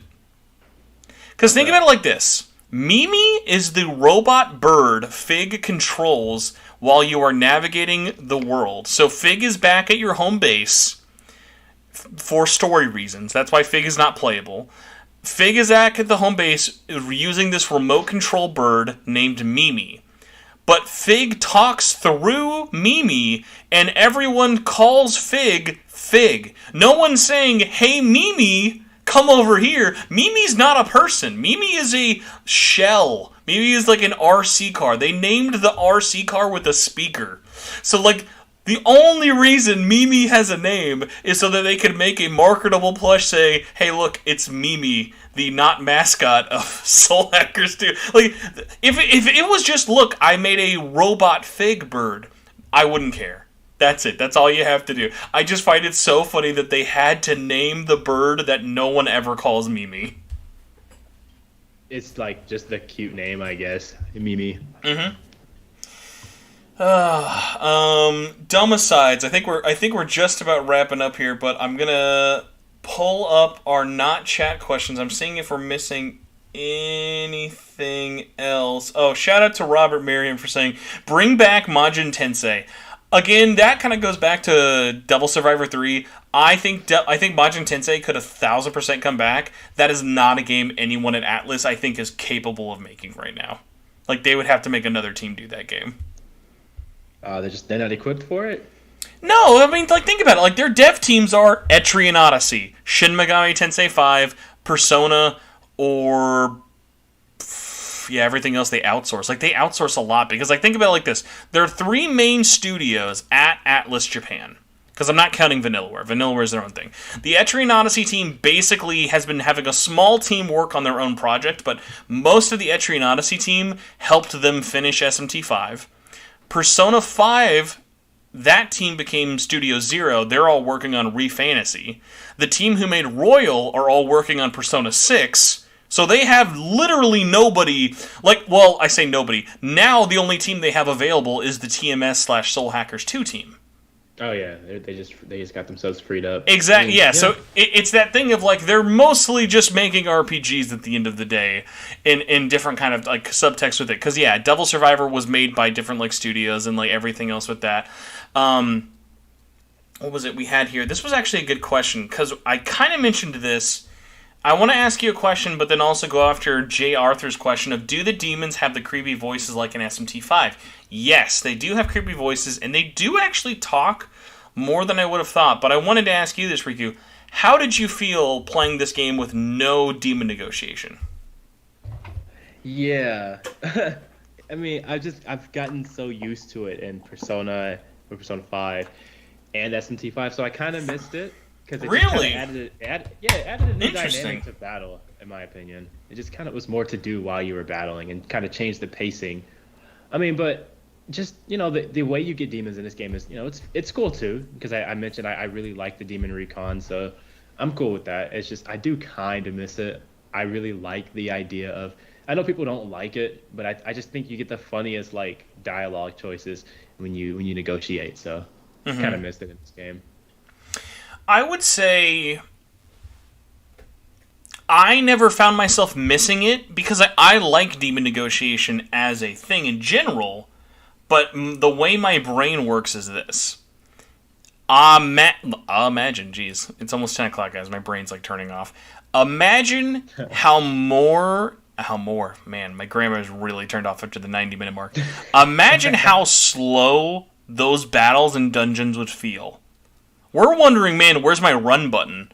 Imagine how slow adding negotiations to those battles would feel every time you want to fuse. Yeah, it would add a little bit more time to it. But, yeah, you're a good point. That's a good point. That is a good point. I will say another weird one that I'm shocked no one has brought up, and I kept thinking maybe it's in here and I've just missed it by some dumb luck. I legitimately surprised there is no fusion accidents. You cannot fail at fusions at all. And I think the only reason that is because if you did a fusion accident and you got a demon super high leveled, it would just break the game. So no fusion accidents, just like in SMT5, basically. It was just one of those weird ones of like, I don't know, like that one to me at least felt like that's surprising not to have. Of like, wow, like that seems like such a staple kind of thing with it, especially because the Fusion House is not really that flashy. Like it's easily the lowest budget fusion animation they've ever done in their entire life. Like SMT5 looks like they blew the budget like of this entire game, like cutscene animations with the fusion. Because like you think about SMT5 with the keyboard, the giant statue, everything going on, all the demons, and even like Persona 5 with like the guillotines and everything's going on. Soul Hackers 2 just shows a couple of JPEGs sliding across like a curtain, and they're like, there you go, there's your demon. It's not even like the demons are different. It's always like Jack Frost and 2 other random demons running around. Like it's like, there you go. It doesn't even show who you're fusing before they appear. Yeah, it's a little. They kind of took some hits on that one. But I mean, again, did it ruin the game? No. So absolutely it goes to the thing of like, hey man, if we can cut some corners here, like I would much rather than cut corners on like a random fusion animation everyone's going to skip after the third time doing it, and put the money somewhere else, like adding a little bit more content, adding a little bit more polish, like things like that. Should they have done that for SMT5 then? Because I skip the animations every time at this point. It's just too long. It's too long of a cutscene. It is long. That is true. SMT5's is definitely like a longer one with it, but That is a tough one. Either way, I do have to correct you. Really quick. I don't think anyone's gonna call it out. Let me see if anyone's actually brought it up in the thing. But there is a fusion accidents in 5. Yeah, that was my little joke on how it's so rare that it might as well not exist. Okay. I just because I literally had to be like, listen. I had to ask multiple different people, and the only time I felt confident was I found at least 2 people with full compendiums. I'm like, okay, it would at least happen once while doing a compendium, you would assume. So, had to at least kind of make sure there. But I've got a handful of questions here. We're gonna burn through. But Rikku, while I'm going through this, I want you to think: is there any questions either you wanted to talk about or ask me before we end the show in terms of stuff to talk about? Because I feel like we've covered the story, we've covered the characters, we've covered Rule 34, we've covered the shopkeepers, we've covered the gameplay. So I feel like we've hit a lot without really doing any of the story stuff with it. But if you think of anything, please let me know. Okay. Well, I have nothing right now, so can carry on, and I will let you know if I think of something in the next 30 seconds. Oh, hey, I've got multiple questions, more than 30 seconds worth, so don't worry. Covered a lot of these, but just kind of make it through. Here we go. First one by Who's Care, otherwise at Magnetic Rain. With Soul Hackers 2 using the Sabbath system over the press turn system, are you finding the combat to be boring compared to other Atlas games? It might just be from lack of experience, but the game to myself, the combat system seems less involved than Persona. How do you feel about Sabbath compared to press turn? I think press turn is way more engaging. I think it is a better reward for weaknesses than Sabbath. I said it also in my review, but the fact that you have a Sabbath after every turn makes it feel like rinse and repeat. Hit weaknesses and then Sabbath and then do the same thing over and over. And it can get a little tedious. I definitely prefer the press turn system. I kind of missed it in this game, but I didn't really expect it to have it since it's not mainline. But yeah, Sabbath, I mean, they're still good, no doubt. It's just the fact that it can be a little repetitive if you just kind of especially if you're grinding, you get really repetitive. It's it's a weird one of it's different. It's very, very different to that point where I would say the reason I actually really like Sabbath is I always was chasing those upgrades. When you would do those character upgrades, whether it be for Ringo or Arrow, Melody, and Saizo, when you would get those Soul Matrix upgrade, the Golden Apple for the Soul Points, that always made me really excited because every one of those upgrades felt really substantial. Of, making you better, making you get more stacks, making you get more crits, or, things like that. Or even additional skills, actually in battle or on the navigational map. A lot of stuff like that I really liked, and I think other aspects, especially when you're playing it on hard difficulties, you really don't have to use the commander skill playing most of the game on normal and probably at all on easy. But for me, I really loved experimenting and getting all of those different auto command skills or all the different ones overclocking your characters of how do I want to really micromanage doing the most damage possible. And that I always found really, really it was never, okay, how do I get a Sabbath? It was always, how do I make this stack as high as possible? Because for me, I think the highest stack I got was 17, and I remember being really mad because I was I should have had 18, but it only gives you enough stacks if you have each demon there. So because I only had 17 demons, I couldn't do my 18th stack. Ah, that's unfortunate. But yeah, so it's a different thing for sure. I think in terms of the thinking man's game, yeah, you're definitely having to do more thought for something like the press turn system. But again, goes back to, I like that it's different. I'm not feeling like I'm playing Shin Megami Tensei when I'm playing Soul Hackers. It feels like I'm playing this different kind of system. So yeah. I would say also, again, kind of much like the starting the game, not having a lot of options, not having a lot of things unlocked, it will feel slow, but it goes into that thing of it's the carrot at the end of the stick. You keep following the carrot because you'll just keep getting stronger and more powerful. And if those upgrades are giving you dopamine hits like it was giving me, I had so many times while playing this game, Rikku, where I was oh, hey, I'll go to bed after this level. And then I went, oh, I could do this dungeon. Oh, I could do that dungeon. oh, I should just get that dungeon done. Oh, I should do this boss. I should do this like side quest. Like, it was really easy for me to lose time here. Yeah. Urameshi Trev says, 2 questions. How do you feel the game lives up to it being a Devil Summoner game if you've played them, and what were your favorite characters? So we talked about favorite character, but I kind of wanted to bring this up with it of, I like how this game incorporated Devil Summoners in 2 interesting ways. Number 1, obviously, I loved the fact that every character can summon any demon. Like, obviously, it's nice to have Arrow be the ice user. Like, there are different affinity buffs when you start. But because the way the upgrades work, you can basically make anyone be any element you want them to be if you grind the materials enough. And on top of that, I cannot tell you how nice and how much of a breath of fresh air it was to do fights. And I feel like they could have done it more, but every time it happened, it was always really satisfying. Of fighting a Devil Summoner was always cool to me. Of having someone on the field who could summon demons and they had a comp. I thought that was always such a cool thing to do. Like, how did you feel about that? I thought those were the more interesting boss fights, yeah. Definitely one of the better ones. I don't know, it reminds me of Pokemon, you know? It really reminds me of Pokemon. One guy with his demons versus the other guy and his demons. I like it. Oh my god. What'll be the better Pokemon game? Soul Hackers 2 or Pokemon Scarlet and Violet? I don't want to answer that. Nah. I'm actually thinking about getting it this year, actually. Oh, dude, this is the year of Pokemon redemption for me. I loved Arceus, so I am very cautiously optimistic for Scarlet and Violet. Big time. Especially, dude, co-op. Open world Pokemon co-op? Hell yeah! That's going to change the game for me. Listen, if you got a game that makes me want to play a Switch game online, you've broken the system in a good way. Yep. Here's a question that I was curious about how you thought, especially considering your limited experience with TMS. Do you think this is better than Tokyo Mirage Sessions? This comes from HB Potato Man.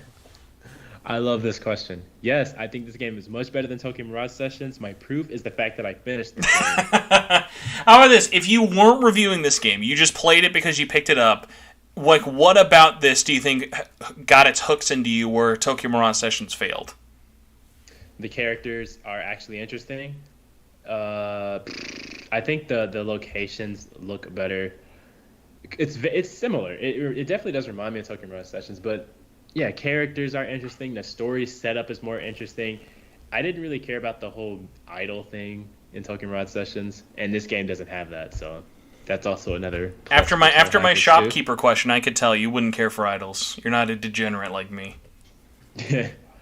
Yeah, but I mean, yeah, definitely wasn't the game, because the gameplay of Tokyo Mirage Sessions was fine. The battle system was fine to me. It's just everything else. I didn't like the characters.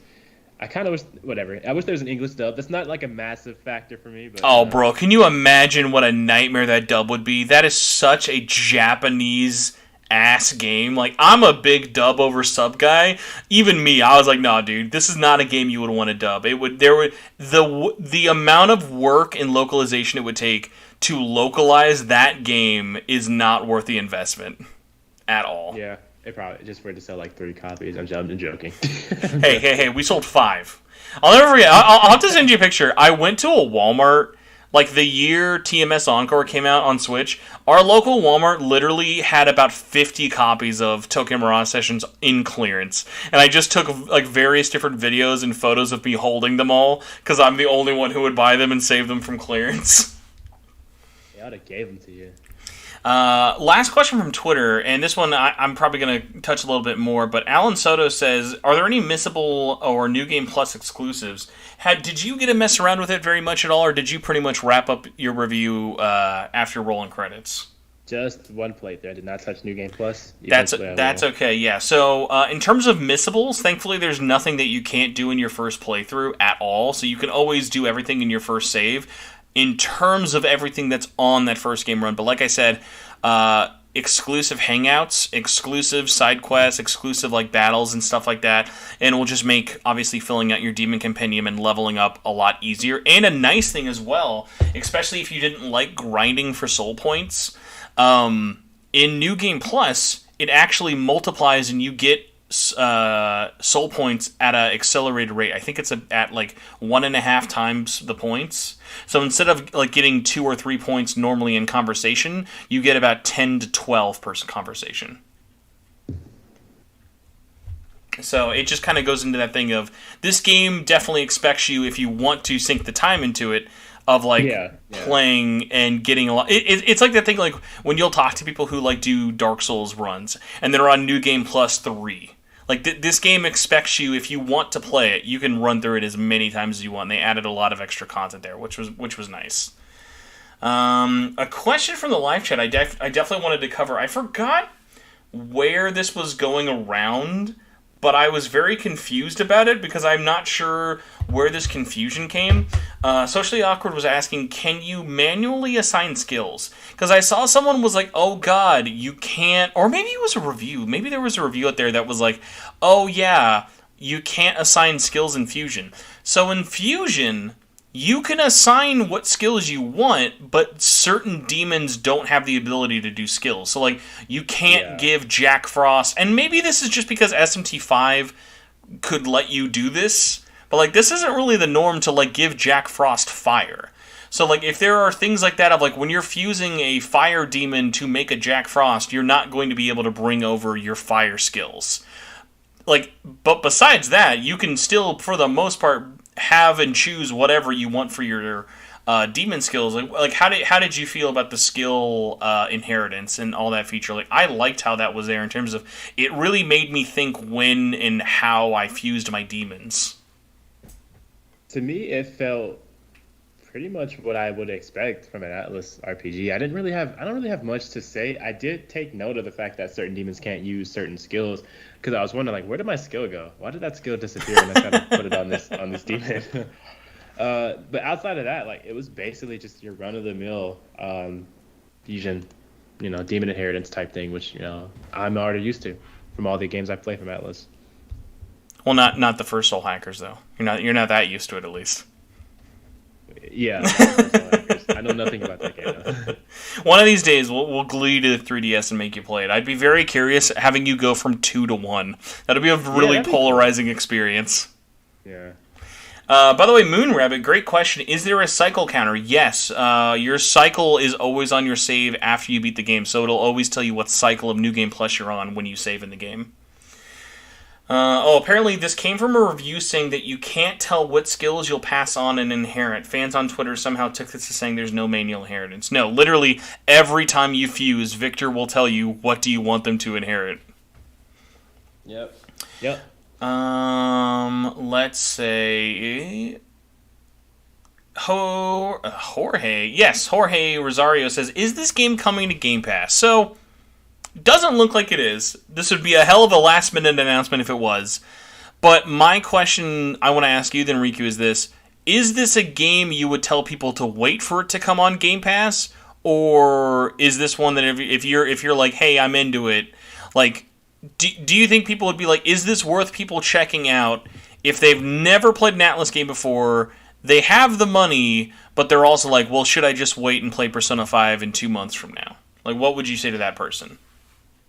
Okay, sorry. Would you mind repeating? I'm so sorry. No, you're good. It's a weird one. I kind of want to throw at you because as opposed to obviously, we would say yes to having it on Game Pass. Who's going to say no to having it on Game Pass? So the question is this: let's say someone has an Xbox. They're always been curious about Atlas games.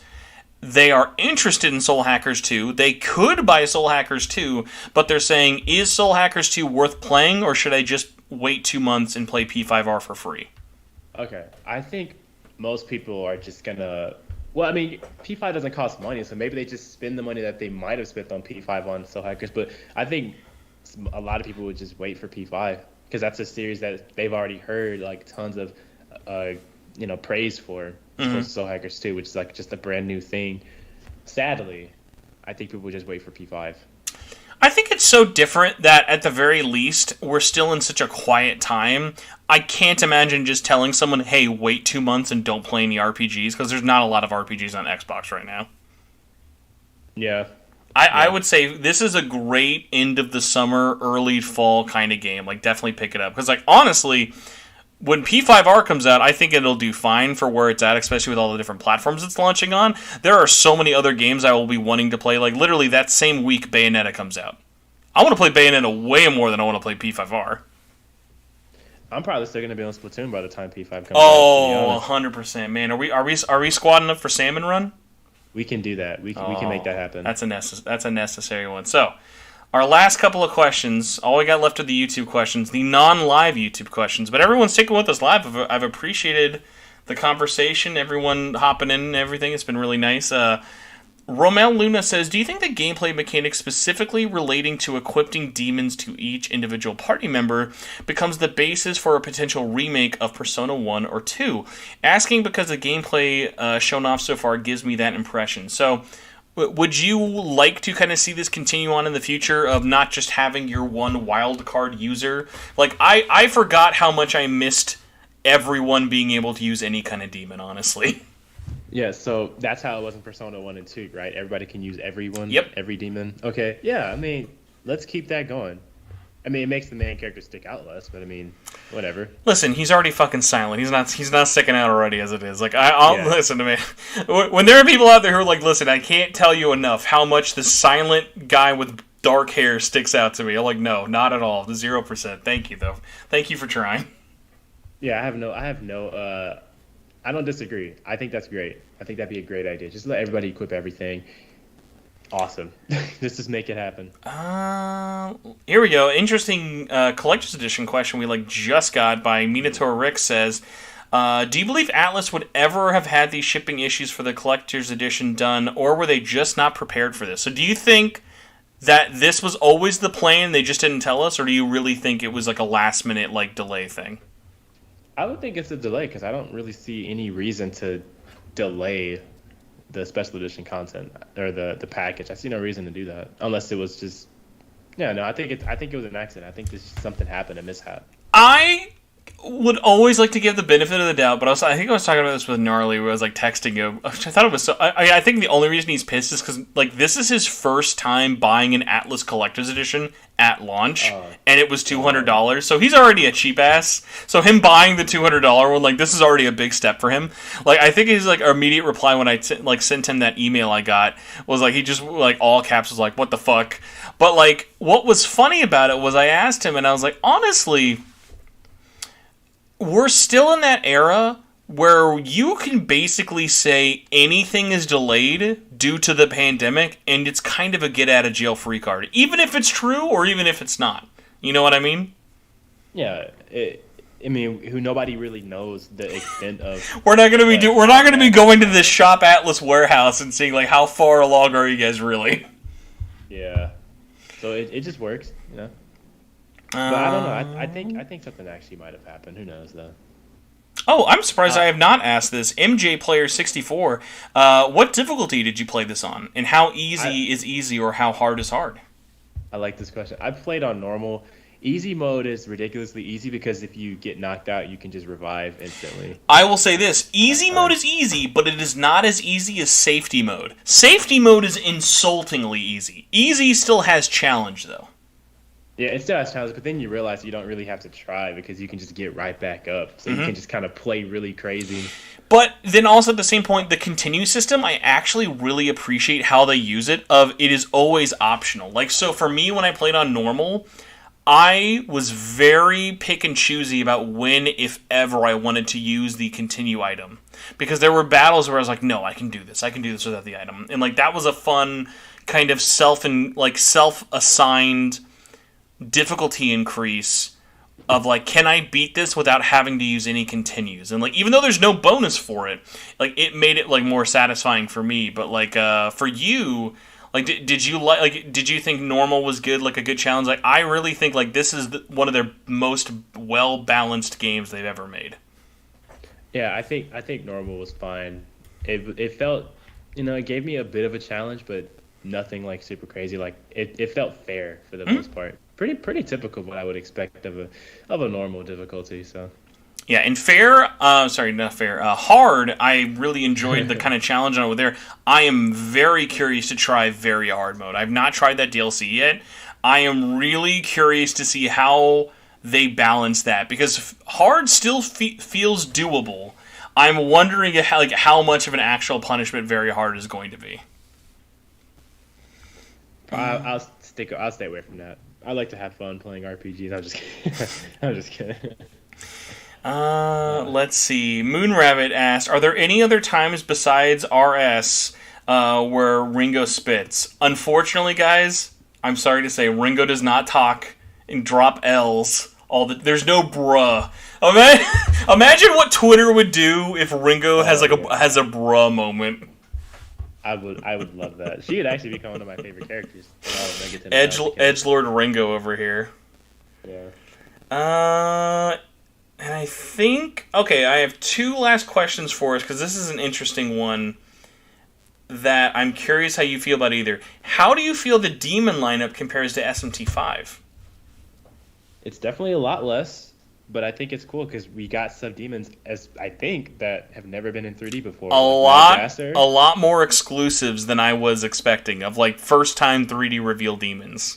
Yeah, so... In that case, I actually almost like this better because it's I've seen these ones that we've seen all the time. I'd rather have a smaller roster of just brand new demons than just double the size. It's a tough, weird one, I think, actually, because I liked all the 3D renditions of the new demons. And the way that they look also in the engine looks really, really nice. I really liked the order as well. There was never a moment where you're like, oh, great, slime again, sweet. I liked the choice of demons, felt very, hand-picked and carefully, thought out. And the ones that they brought were really, really interesting to see in 3D for the first time. But for 5 also gets a lot of bonus points because 5 has a lot of unique designs that we've never seen before because of Doi's art style. So, I think they complement each other in very different ways. If you're someone who is a longtime fan of the series and wants to see fucking Turbo Granny in 3D... you're going to love Soul Hackers 2. But at the same time, I really liked seeing Doi's art style. But at the same time, also, I never found myself missing it in Soul Hackers 2. Because that just goes back to the whole thing of one isn't better than the other. These are just trying to be different series on their own for it. So that's at least where I was at. Yeah. Yeah, I think that's fair. And our final question is by LOL. Do you feel like this game sets up a sequel? No. I don't know. This might be it. I don't know that. I can't really speak. I don't want to say anything, but I don't know. Did you get both endings, or which was your first ending? Did you do the true ending or just the normal ending for your first one? Whatever the normal one was, I just got that one. Fun fact, the true ending is what I got first. And when I finally saw the normal ending, I was like, this is the speediest ending of all time. Because the true ending has many, many longer discussions you have after the fact in the exact same setting as the normal ending. So it was so funny to me to be like, wow, they really were just fucking holding the fast forward button on this ending. Yeah. I'll get that on my next playthrough. It's definitely worth checking out. It's What's nice is there's no bad ending. Both endings are very different and leave the cast in very interesting places without it just feeling like... Because I was talking about this recently. Bad endings in SMT, and especially Persona. Bad endings in Persona 5 suck. That's not a satisfying ending. Whereas, you getting the not true ending, you didn't get gypped. You still got an interesting ending nonetheless. So, I appreciated how they did it like that. Yeah. Yeah. We shall see. Well, Rikku, you know what we will see? Probably my pillow soon, because we are just under the 2-hour mark, and we're going to get the heck out of here. But I want to thank you for sticking with me for so long, even though I said I wasn't going to do a 2-hour show. Here we are at 10:16 at night, staying up past my bedtime, but I wanted to thank you for the amazing review discussion. I appreciate chatting with you, man. Thanks for reaching out. Thanks for having me on. Always glad. Always happy to talk. And chat, I gotta say, I mean, I'm always glad when you're here to like talk and everything else with me. I feel like you guys were very chatty tonight in a very good way. Of like, you were very interested. I feel, at least for me, I feel like there's a lot of positive anticipation in the overall community for this game. So I'm really excited to kind of like see, because like for me, as much as I love getting to play and review the games early and cover it all, I'm always more excited once everyone out there gets to play it. Like, once I can start retweeting things, we can start talking about it more openly and free. Like, I'm just excited for all the normies to play the game so we can all talk about it. Because, like, nothing is more, like, weirdly frustrating. Like, I don't know if you ever feel this way. Like, when you're playing a game early and you can't share it with other people. You're like, I want to talk about this, but I can't. Yeah, I feel alone. I really do feel alone when it's in that situation. But we're almost there. Just a couple more days, everybody. Don't worry, there will not be a like immediate spoiler wave of things incoming. So yeah, we're still probably like a month or something out from us doing a proper spoiler cast. But excited nonetheless to see what you all think and how thirsty everyone's going to be for Ringo. So hopefully very thirsty. Oh yeah, I love Ringo. But Rikku, where do you want people to find you? Where do you want them to check you out outside of, obviously, I've got the Twitter, your YouTube, and your review in the comments below, but where do you prefer people to stalk you? If you want to catch up with me, like, and get like constant updates on anything I'm doing, definitely Twitter, @KatanaRikku, same as my YouTube handle. Just follow me there, and I post pretty much daily, just random things. My YouTube channel also. That's basically, I basically only use those two platforms in terms of like, that kind of thing. It's just those two platforms. And I know we got a lot of Xenoblade fans, so everyone out there, when Riku's Xenoblade video finally comes up for Xenoblade 3, definitely check that out. Yes. But make sure you played the game first. Spoiler warning. That's going to be kind of a spoiler video. How much would we have to get you to do the whole video in a Welsh accent? I definitely would need to get like a signed copy of Nia, something like that. I'll have to send you my Xenoblade 3 Collector's Edition as payment. Yeah, because she's my favorite character in Xenoblade 2. Good. At least you have good taste though in characters. I appreciate that. Thank you. But yeah, speaking of thanking everybody, thank you not only to everyone listening, whether it be live or pre-recorded, but extra special thank you to the people who help keep this show going every month over on the Patreon. So if you enjoy this show and want to help keep it funded and pay the bills, you can keep us going, or at least help me keep the show staying afloat every month by going to patreon.com/SMTN. If you want to try and get this show early, have exclusive giveaways, and fun stuff like that, you can donate $1 a month to be an SMTN fan. That's just the general, hey, thanks for coming along and donating what you can. But if you want to be really cool and boost up your ego, you can donate $5 or more and become an SMTN executive producer, just like the following. Shoutouts to Jagingus, Budweiser Tall Can, Carlos Hernandez, Contrabad, Cross Run, K-Horse, Philip Meyer, C-Show, Solaire, and Cameron Sharp. Thank you all so much, whether it be $1, $5, whatever. Every little bit really, really, really helps, so thank you guys so much. But we've been talking for too long. We're going to get the heck out of here. Thank you all for watching. You were awesome in chat. Rikku, you were always awesome, even though you don't have any platinum trophies. I always appreciate talking with you, man. Yeah, thank you. And thank you for having me on. No problem. As usual. See you, everybody. Later.